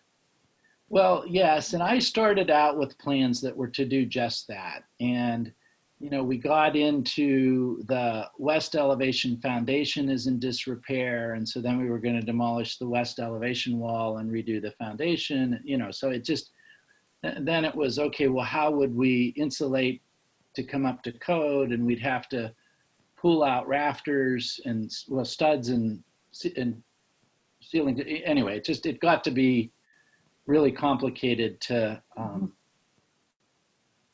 retain it and have it be really a solid building rather than a cold storage shed. Right. Well, certainly there's a zillion exciting details that we can go over, but I obviously we're going to want to do a site visit, and I think a lot of this will become clear when we see the building. I personally have been there, but I'm not sure everybody has. You know, a lot of this will hopefully become clear. Sure, and as you're going around with comments, if there's specific things I can be ready for at the site visit or stake out or try to demonstrate, let me know that to make it more productive. Okay, thank you. Okay, Nia, to move on? Yes, absolutely. All right, Melinda, any observations, thoughts? I mean, we are gonna, I'm just sorry to interrupt for a second. We will be doing a site visit on the 20th, 2 weeks from now. Is that okay with you? I just want to make sure you're in town. Yeah, that's okay. totally fine. Okay, so Melinda, sorry about that. Yeah, I'm looking forward to the site visit, and I'd like to, in particular, see where you're adding that extra 8 feet. And if you could stake that out, that would be great. I'd like the plans as I see them, but I'd also like to see it again. I know it's hard to visualize, but for sure, hopefully I can stake it so it's easy to grasp. Okay, great. Abigail. So I'm lucky that I live just a few doors down, but far enough away that I'm not considered in a butter. So I can. So I think what you've done overall is wonderful. I think it's a real.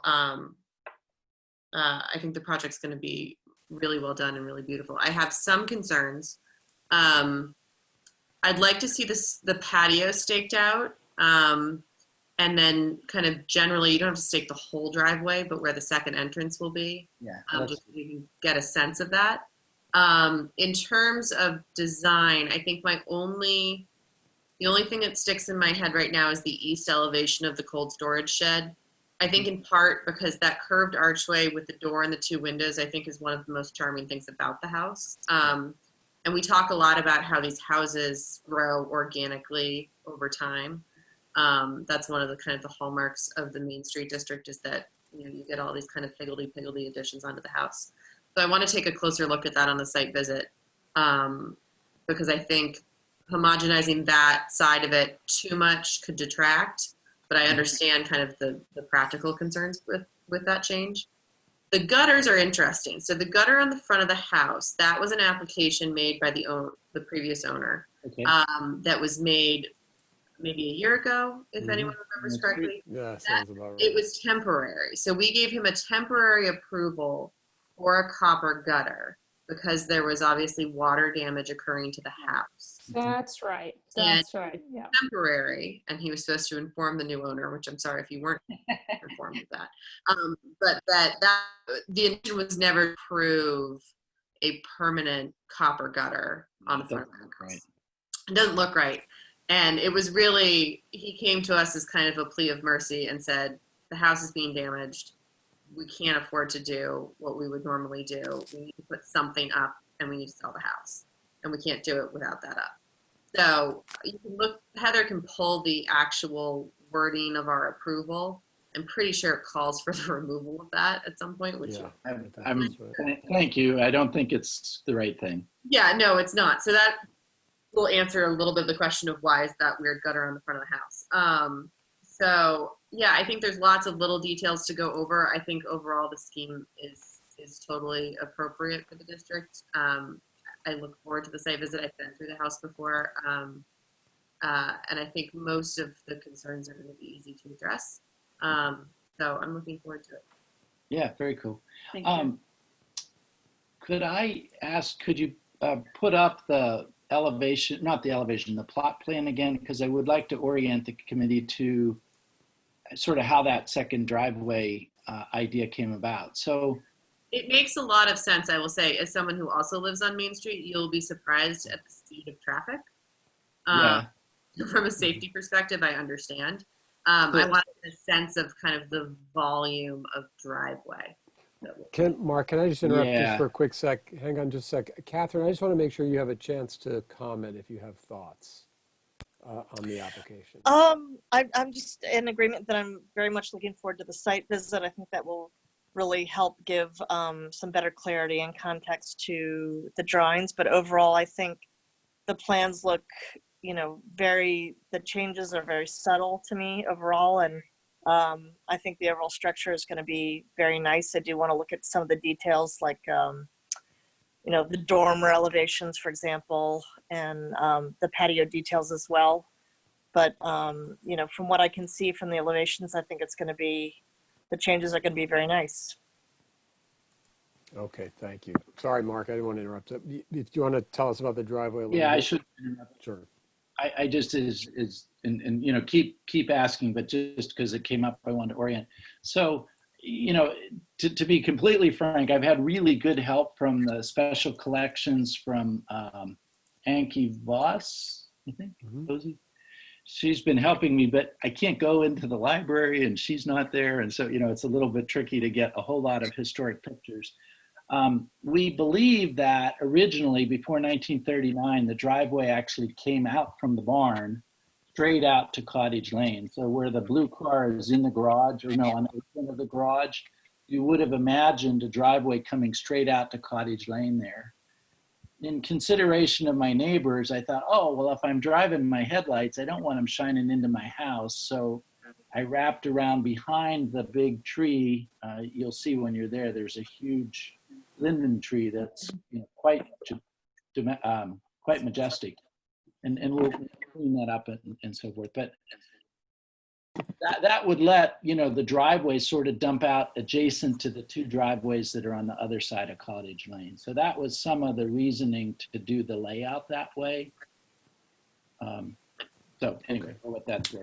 You'll have that content. All right, thank you. And I just want to say this is such a wonderful application. It's appropriate to the structure and the context, and it's a very complete application. So I just want to thank you both for your efforts. But I do think we'll have more questions, but I think a site visit is appropriate here. So I think we can go ahead. Let me open this up to public comment, and then we'll make a motion, I think, to continue this to the next meeting. Is there any public comment on the design work at 325 Main Street here from the public in the gallery? We have a diminishing number of people, but that's okay. All right, I don't see any, so I think Heather, go ahead. Oh, there were some supportive comments. Support. Yes, shall I read? I only have one of them. But we did receive, as Heather said, we had a couple of notes of support for this project. And oh gosh, Heather, I think I just had one. I think I lost them both. I had them here, and if you have them there, they were basically their comments in support of the project. And forgive us just a minute here. I have one. I'll forward it to you. Okay.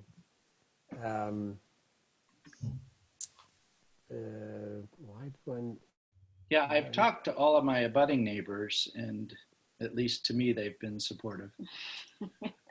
Yes, they've been supportive by email as well. If I recall, it was the Grazianis? Yes, could be. That's the one I just. Oh, there we go. Okay. So let me read that one, and then if you can find the other one, we'll read that into the record as well. This is Karen and Andrew at 333 Main Street. We wanted to, pardon me, reach out to the HDC to send a quick note of support for the Carbos. Is that, am I pronouncing it correctly? Right. Yes. Yep. Proposed renovations to their home at 325 Main Street. As abutting neighbors, we've been watching the sale of this property and their project with great interest. Mark and Cheryl have been extremely considerate, and we're thrilled to have neighbors who are as interested in preserving the character of Main Street as we are. We'll be listening to the Zoom meeting, but just wanted to reach out in advance to support their proposed renovations. So, thank you, Andrew and Karen. Karen and Andrew. And Heather, there was another one that came in today, and I don't know why I just forwarded it to you. It's from Bonnie Albright. Okay. And Bonnie Albright, I'll read this. She had comments on a couple of things. Yes, right. So this is 325 Main Street. She says, as a next door neighbor, I would like to contribute by saying I'm in 100% in support of Mark Carbo's application. He has my full support with the house and driveway plans as presented in his HGC application and elevation drawings. So you can't get better than 100%. Well, you can always get better than 100%. You can always strive.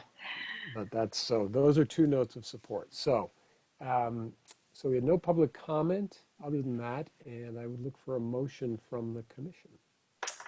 I move that we continue the application for 325 Main Street to our next meeting on the 20th with a site visit prior at 8 o'clock that same morning. And that'll be, so 8 to 8:30. Is that all right with you folks? Yeah, that's fine. And if you need to spread out for social distancing. Well, you know, it's a good question. So Heather, so what we've been doing, we've only done one site visit. We did it sort of between X and Y, and people showed up one at a time. I actually think it's okay to do it as a group. We're allowed to do it as a group as long as everyone's wearing masks. Okay. Is that okay with folks? Yeah, that's fine Okay. for us. So we'll do that on the 20th at 8 in the morning. And can I ask one clarification question? So you heard me tee up the question of, you know, could I consider clad windows as opposed to what I proposed here? If I could do that and provide those specifications prior to that meeting for your consideration. And I could have both samples available if you'd like at the site visit. Why don't we do that? That would be really helpful to just look at both. Okay. All right. So we have a motion on the table. Did I have a second? I didn't see actually. Second. Second. All right. All in favor? Nia? Aye. Melinda? Aye. Abigail? Aye. Catherine?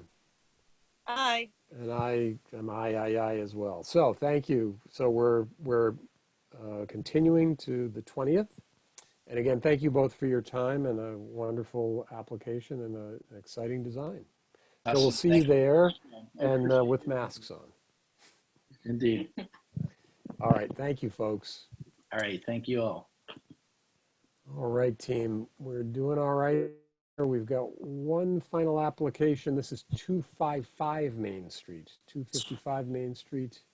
And hang on, let me just read the Shattuck Architects will be presenting here. This is an application to renovate an existing building, construct an addition, including replacing a door with a window, various door repairs and replacements, relocation or replacement of windows, changes to the deck, new exterior lighting and gutters, fencing, various hardscapes and landscape improvements, and in-kind replacement of existing materials.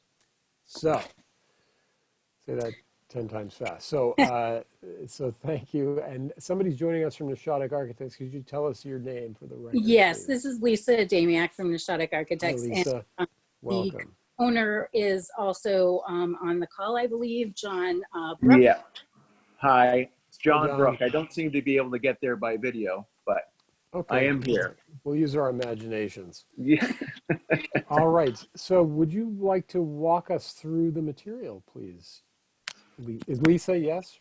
Yes, I think Yes. John Yeah. was Okay. going to kind of do Well, I mean, I'll just, if just as an introduction, I actually grew up in Concord, was born in Emerson Hospital.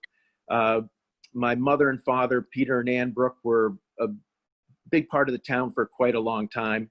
And so I've moved back after 30 years, found an amazing place, and, you know, really, along with my partner, Marlo Nolan, have decided that we really wanted to invest in it. You know, as the previous people said, be stewards of the property and make sure that it could last another 100 years intact and in the way it should be. So that's just a little way of introducing myself and Marlo. All right, thank you. Great. All right, well, let's start. There is kind of two parts of the presentation, one being the house architecture piece and the other being some landscaping pieces. And I'm going to try and do both as a landscape designer couldn't be here tonight. So this is a very important house in Concord, and the owner knows that it is a very important house and would like to keep the integrity and do thoughtful things to the exterior of the house. And in knowing that there's been other issues with the barn and different things that have happened in the past, we're really trying to be very sensitive and trying not to do really very minimal work on the front sides and sides of the house that you can really see. So the if you scroll down, we've got the east side of the house, and then this is the north side front elevation. We're really not doing any work on the east side of the house. The front elevation, what we're trying to accomplish is there's kind of a door. If you slide back to the first page, there's that door kind of to the left of their trees, kind of in the corner there. There's two doors there, and neither one of them are being used as doors. They're just kind of there for windows. And the one thing that we are asking if we could change on the front elevation would just be the one door to the left of that tall tree. And as it is going into a bathroom currently, they were wondering if they could change it into a window with shutters, in keeping with the rest of the windows on the front of the house. And we have put in Marvin Ultimate Signature windows. What we've done in the past with historic districts is we have done the clad sash in a wood frame. So the trim around the windows can look very historic, but the sashes being the thing that, you know, you have to repaint every little mutton, would be the clad piece. And so that would last over a longer period of time. But the trim details that actually go around the window would be very historic, and we would match kind of the trim that's already around the window that's actually going above the current door. So on that piece of the house, because that's kind of the back house that was built second. So in terms of any other architectural issues or details on the front of the house, we really don't have any. So we can scroll down. So we're not changing anything. They are going to do some repairs to the existing windows, but mostly from the inside, clean them up, maybe replace the ropes with chains, and just try to make them operate better and really take care of them. And then as we move around to the east side of the property, there is a little porch that happens on the right side there. And there's a door in that current porch. And right now it's really failing. We're hoping we can repair it and put some weather stripping around it and make it better in terms of heat loss and things like that. However, if we can't do that, further down in this slideshow, we've noted a Stinson wood door that we could replace it with, and it would be same color. We would paint it the same color, and the trim would be the same around the door. So the west elevation, the smaller picture here, kind of shows where we're doing the main part of the work on the house. There's the screen porch and the little balcony above. And then to the left of that, there's a gable piece of mass. And what we're proposing is to infill the screen porch and also infill essentially what is the balcony above. And change the gable that exists on the left portion to be a shed, and the new piece that comes out of the balcony would become a gable. So we've got drawings further down that kind of show that. So we can show the, oh, let me just mention one thing as we're on this drawing here, or on these photographs. There is a door that is leading out. There's that side porch on the left-hand picture there that you can see, but then there's also a door kind of in the corner of the two there. There's a lot of doors on this house, so we're trying to kind of simplify the doors, and there's really no reason for that door to be coming out in that location. So we were going to try and replace that door with a window of similar sizes to the ones next to it. Okay. So we can go further down there. Okay, so this is the existing front elevation, and the window that we're looking to add would be in, that's correct, right there, in the location there. On this side elevation, so let's go. On that side elevation, there's the door on the left that we're looking to replace. And then the next door over, we're gonna replace that with a window. And we're gonna change the gable massing. And then we're going to infill the porch and the balcony. So if we go further down, we can kind of see the changes that were going to be made. So I kind of bubbled everything so people could see exactly what we were doing. So we're looking to just kind of take away that door as it's not being used. It's a little confusing. And then also on this is kind of in the inside corner of the back elevation there. So if we go further down, we're proposing to add a little hood over the door that currently comes out kind of in the center section there that's bubbled. We're maintaining the same height of the roof. We're not going any higher. And in fact, we're actually, since the gable piece, the new gable piece is actually on the lower roof, we're reducing the mass of the gable by turning that, what was the gable, into a shed. The gable portion would be set out about 3.5, 4 feet from the front wall of the existing where these French doors will be added, coming out from the kitchen area. So footprint wise, we're not increasing the footprint at all. We're just kind of filling in with what's already there and changing the roofs to adjust. And in terms of if we go, I don't know, Heather, if you can go back to the pictures. If we scroll back to the pictures, we keep scrolling down a little bit.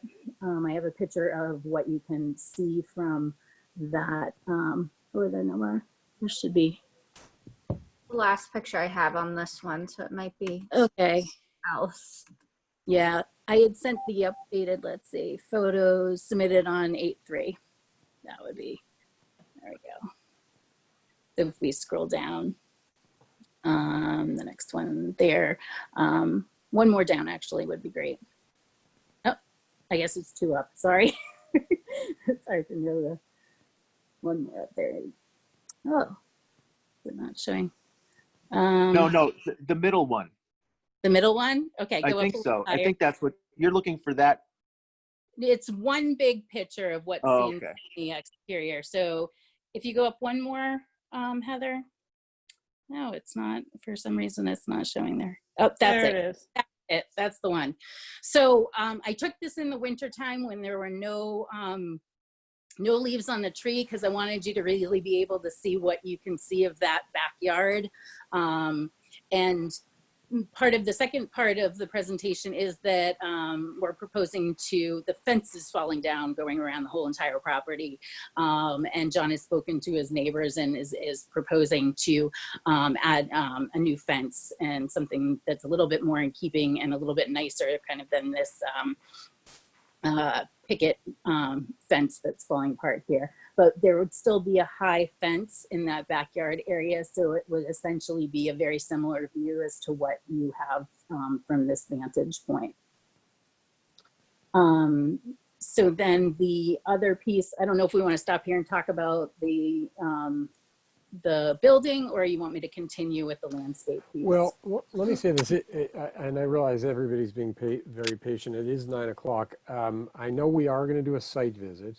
Okay. I think what would help, I think, is a general description of the landscape design, because it looks like quite a dramatic landscape design, which is terrific. And of course, again, we're mostly concerned with viewing things from the public way, so there may be portions of the landscape that are wonderful, but we may not really have any exactly. purview over.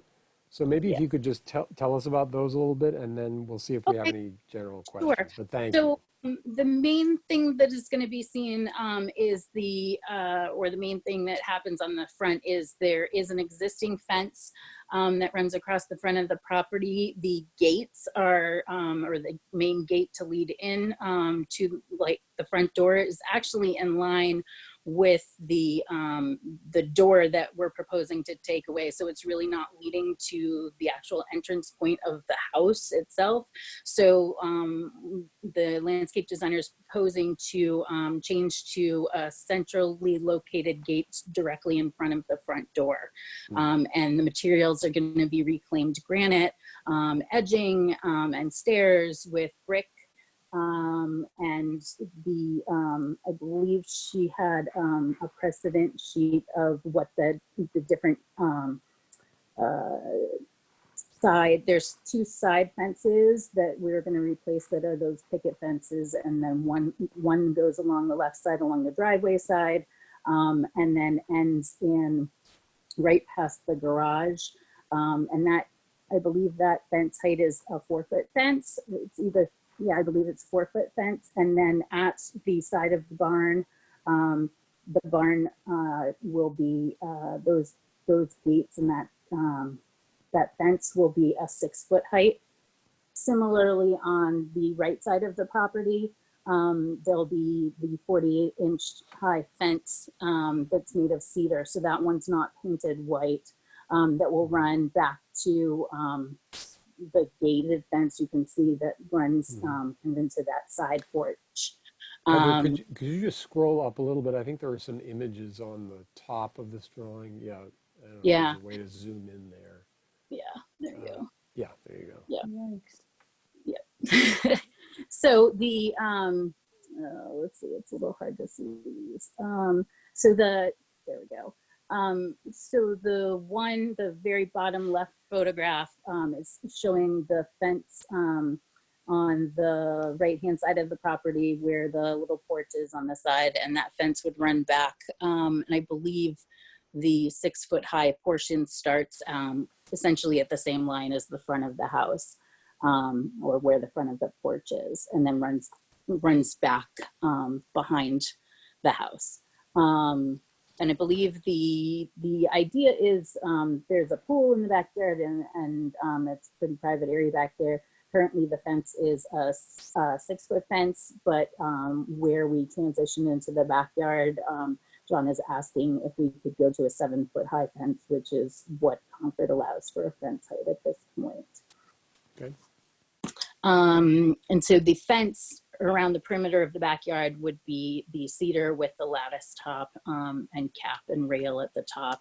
And there is another page of precedent photographs for the landscaping that show the materials that we're going to be using. Okay. I don't know that we need to go through that this evening. I think what I'd ask the commissioners to do is, this is a lovely project. It's got a lot of parts and pieces. So what I'm going to suggest is that we schedule a site visit for the 20th at 8:30, and that folks just look at the material.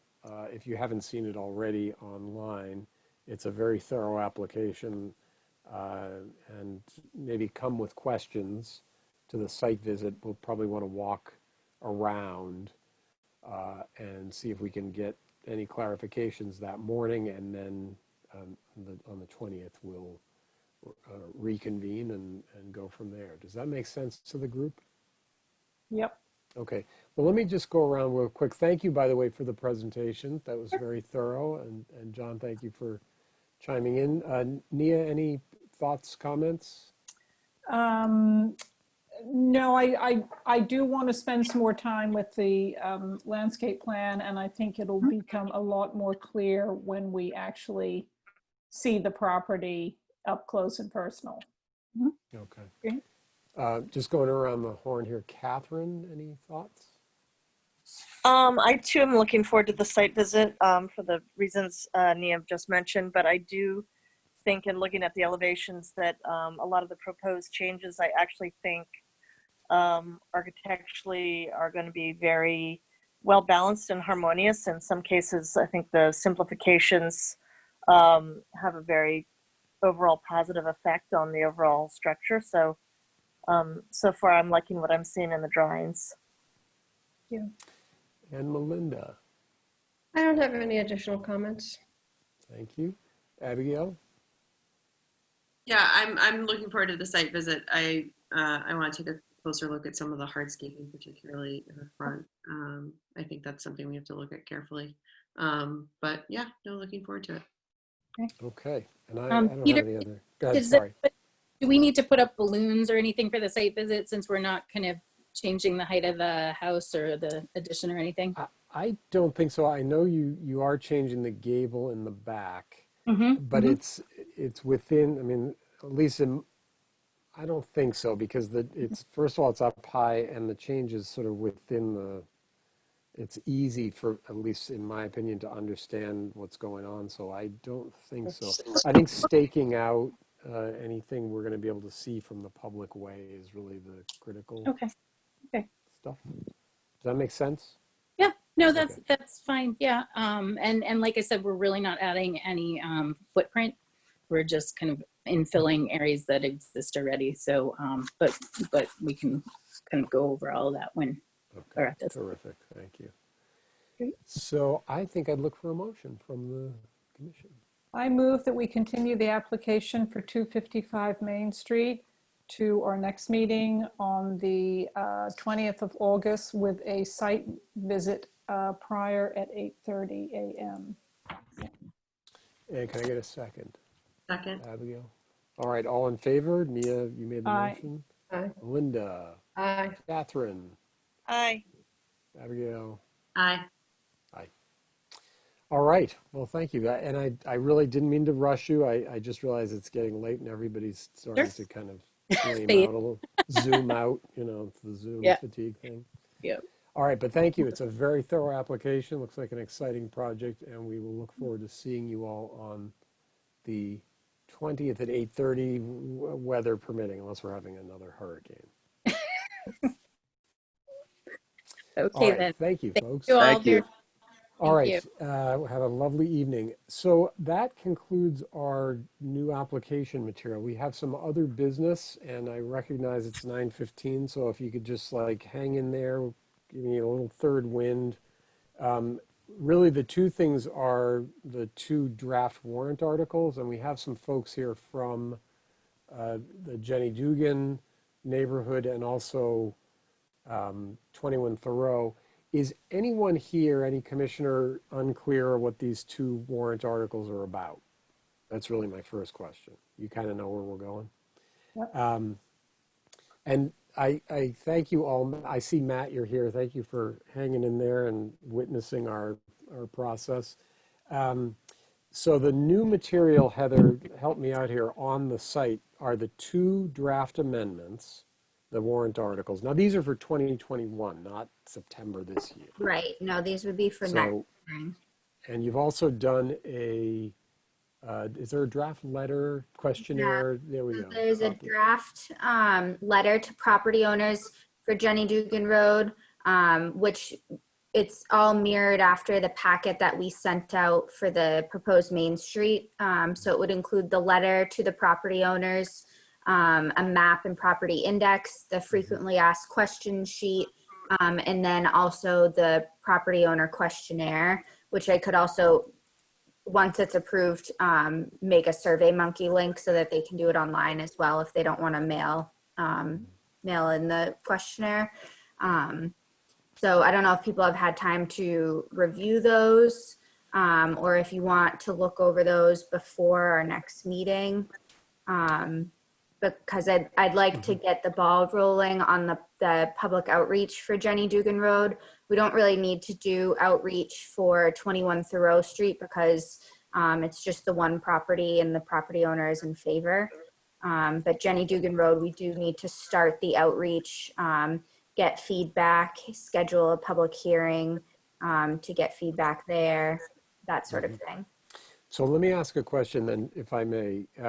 Could we, I frankly haven't examined these documents in detail yet. Could you give us a week to look at this stuff, see if we have any comments, and then I don't really think we need to review this in a meeting unless somebody finds some objection, but I notice a few of the commissioners aren't here tonight, and I know Paul's got some questions about the Jenny Dugan proposal. So I'd like to give the commission a week to just digest whatever's here and get any comments back to you, and then If there are no objections, I think it's a good idea to get this, as you say, get the ball rolling.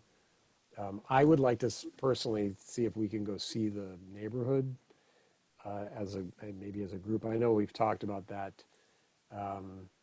So maybe we could figure that out. Well, we could talk about it right now, just the 5 of us who are here. We don't need to do it on a meeting date. It's not a site visit like an application. So you probably know we've talked about going up to the neighborhood and spending, half an hour, maybe an hour, just at least walking.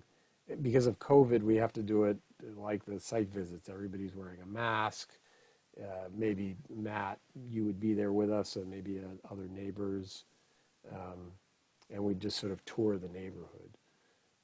But again, I want all the commissioners to be here, so it might be that we need to wait until summer's over, let's say, until people stop going on vacation. So September might be better anyway. So I think I just talked myself into talking about this at the next meeting. So why don't I ask that if the commissioners could look at the material on the website for the Jenny Dugan survey, especially get comments to Heather by the, what is that, the 13th, a week from today. And if there are no strong objections, Heather, I'd say you've got administrative approval to go ahead and get that going. Get it mailed. Yeah. Okay. I don't think, and I think also if folks would look at the draft articles, I mean, there isn't a lot in there yet, but it's really mostly a list of the properties and here's what we'd like to do. And take a look at the material, because I think what we'd like to do is start to offer feedback to the folks in the neighborhood if there's anything we think we need to do as part of the public outreach. There's some good material here, so I'd advise people to look at it and be ready to comment on it for the next meeting. And Matt, I'm sorry to keep making you wait till the end of the meeting and then giving you like 30 seconds worth of time, but I hope that's, you're tolerating our process here. But we're moving the ball forward, I think. I do see I have an email from Matt, so I don't know if he had new documents he wanted to share, or if I haven't opened them. So, Matt, are you able to speak? Can you unmute yourself? Can you hear me? I can hear you. We can't see you though. I don't know why it's saying the host has stopped my video, but Rude. That's Heather, man. You know, she can be really Heather harsh. is just there you mean. are. Hi, Matt. You're like one of those comics that goes on Jay Leno and then gets booted at the last minute because they run out of time. So I'm glad to be on. Well, listen, thank you. And is there anything you'd like to tell us about the material? I mean, I've looked through it, and we're edging our way ever closer toward a site visit. Is there anything news on the? Honestly, no. I've had to deal with other things since the last time we met, so yeah. I need to. I want to, before you guys send out your letter, I want to reach out to all the neighbors again. So that okay, so maybe Matt, would you mind coordinating with Heather about that timing? Yeah, I will. If there's something you'd like to do before then. I mean, I should have done it by now. I'll probably do it next week. I drafted up the letter. We have a Gmail group for the neighborhood, for the street. Okay. So. Okay. I don't have any questions so far. I think it looks like an interesting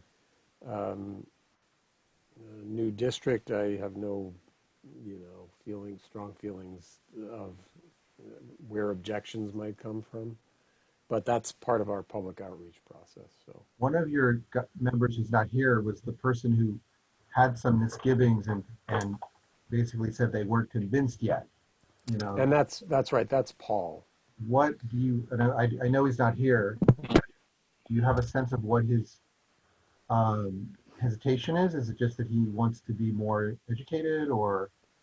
I think, if I recall, he's just. I think he's not quite up to speed on contemporary architecture. I see. And so the idea of a contemporary historic district was just kind of news to him. And I don't think he objected to it. He just didn't. So Yeah. for instance, I'm not sure he knows that there are contemporary home historic districts in Lincoln. And Yeah. so we are educating him as well. So again, that's sort of a preview of what you might see in the town.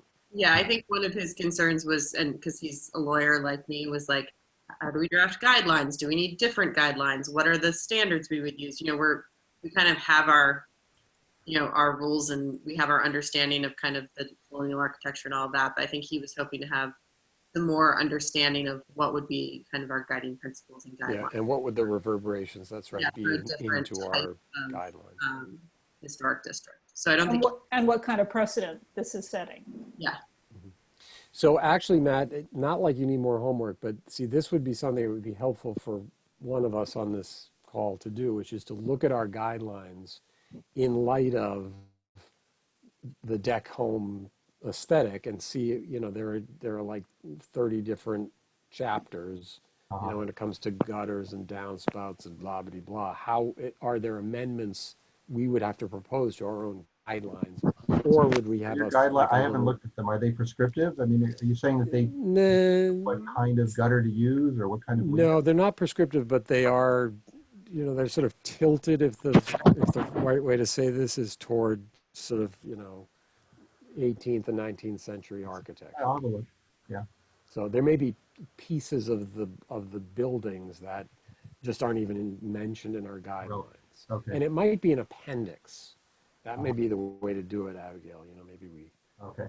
You know. Yeah, and Matt, the documents Matt forwarded me are for the Lincoln Historic District and the study that was done and their guidelines.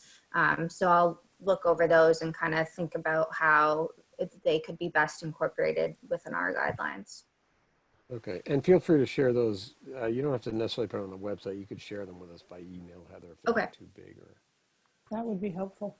Okay, so does that make sense to everybody, the commissioners? Any strong feelings or objections, questions? Okay. Matt, thank you for hanging in there. Thank you, guys.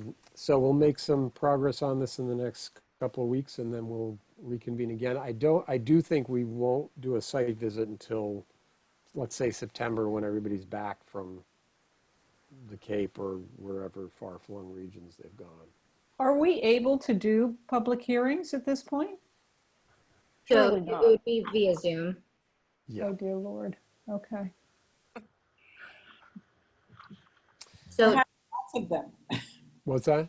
Joseph Stein is also here from 21 Thoreau. I don't know if he has Yes. anything to add or comment on the draft warrant article for his property. Okay. Matt, I wanted to just release you if you wanted to go off and enjoy the rest of your evening, but feel free to hang out. I see you. Yes, Bye.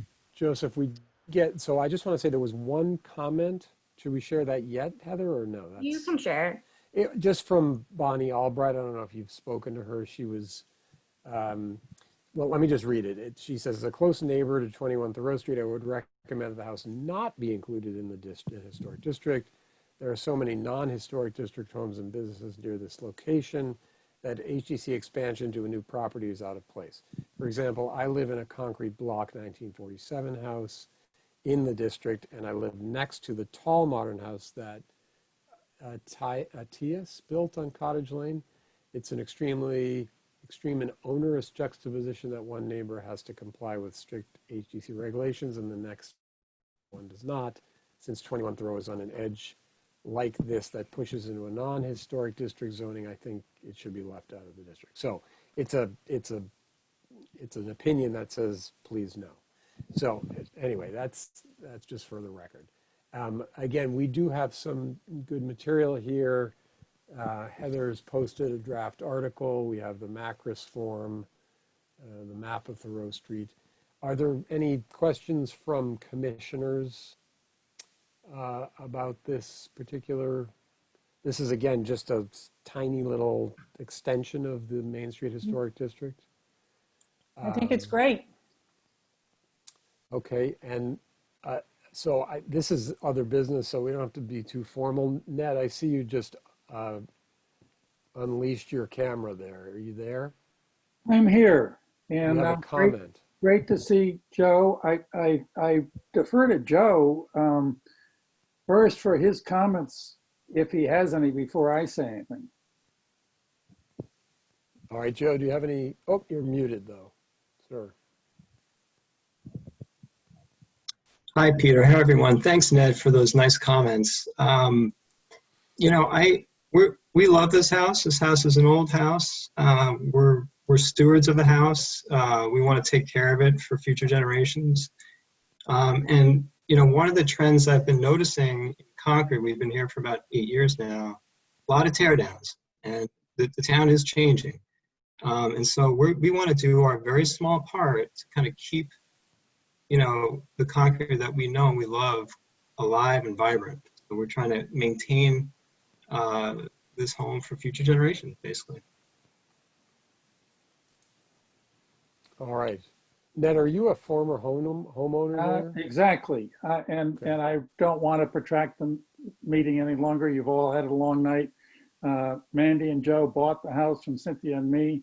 When we bought the house, which if they've been here 8 years, is 38 years ago, half the property was in the historic district and wasn't because it didn't, the historic districts used to follow feet from center of streets rather than property lines. So Joe's driveway and half the house used to be in the historic district and the rest of the house wasn't in the historic district. The whole game plan changed about 20 years ago and to follow property lines. But I'm fully supportive of Joe and Mandy's proposal. The house, similar to the house that you, the Carbo house, having been over at Concord Academy, Joe's house was actually where Lisa and David Solo's house used to be. Lisa building the little attachment to the old house at approximately 262 Main Street. And the garage overhang, that's the garage that still is at 262 Main Street, has the same overhang as Joe's house has. And we kept telling Lisa and David Solo that we were going to come and get our garage sometime because the garage was not moved at the same time the house was. But anyways, it's a historic house. It should be preserved. I applaud Joe and Mandy for putting this application in, and I hope the committee will endorse it and move it forward. Thank you, Peter, very much for allowing me to speak. All right, so I think, again, like the other Jenny Dugan draft warrant article, Heather has put a little draft up. I think we know this house. So is the next, so we don't have to do the same process here, Heather? Is that, are you telling me butters and? We don't need to do any public outreach because it's just this one property and the property owner's in favor. And you did have me, you did ask me to look at what other property owners were in favor of the Main Street expansion when we originally reached out. And unfortunately, everyone's kind of like siloed around and there's no way to loop them into the district. They could be single building historic districts, but I think we're going to have enough at town meeting with these 2 warrant articles to start adding other single building historic districts.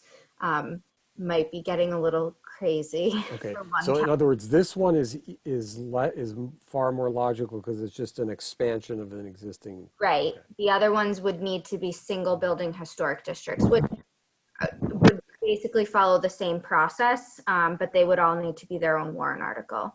Okay, so I think what we need to do probably is just have our ducks in a row. There may be objections, you know, on principle. This is Concord after all.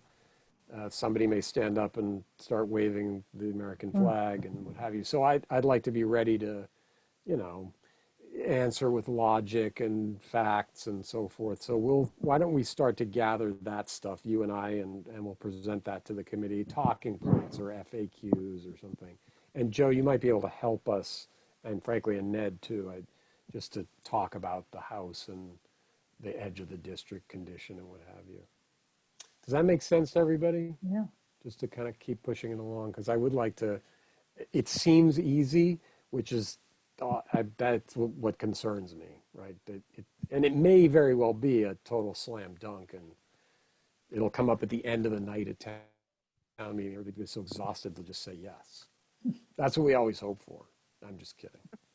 Well, it's Okay, nice well, to kind of tell the story. I mean, what Ned said, that's very appealing to have that presented at town story. meeting as part of this, Well, I think, thank you for saying that. That's right.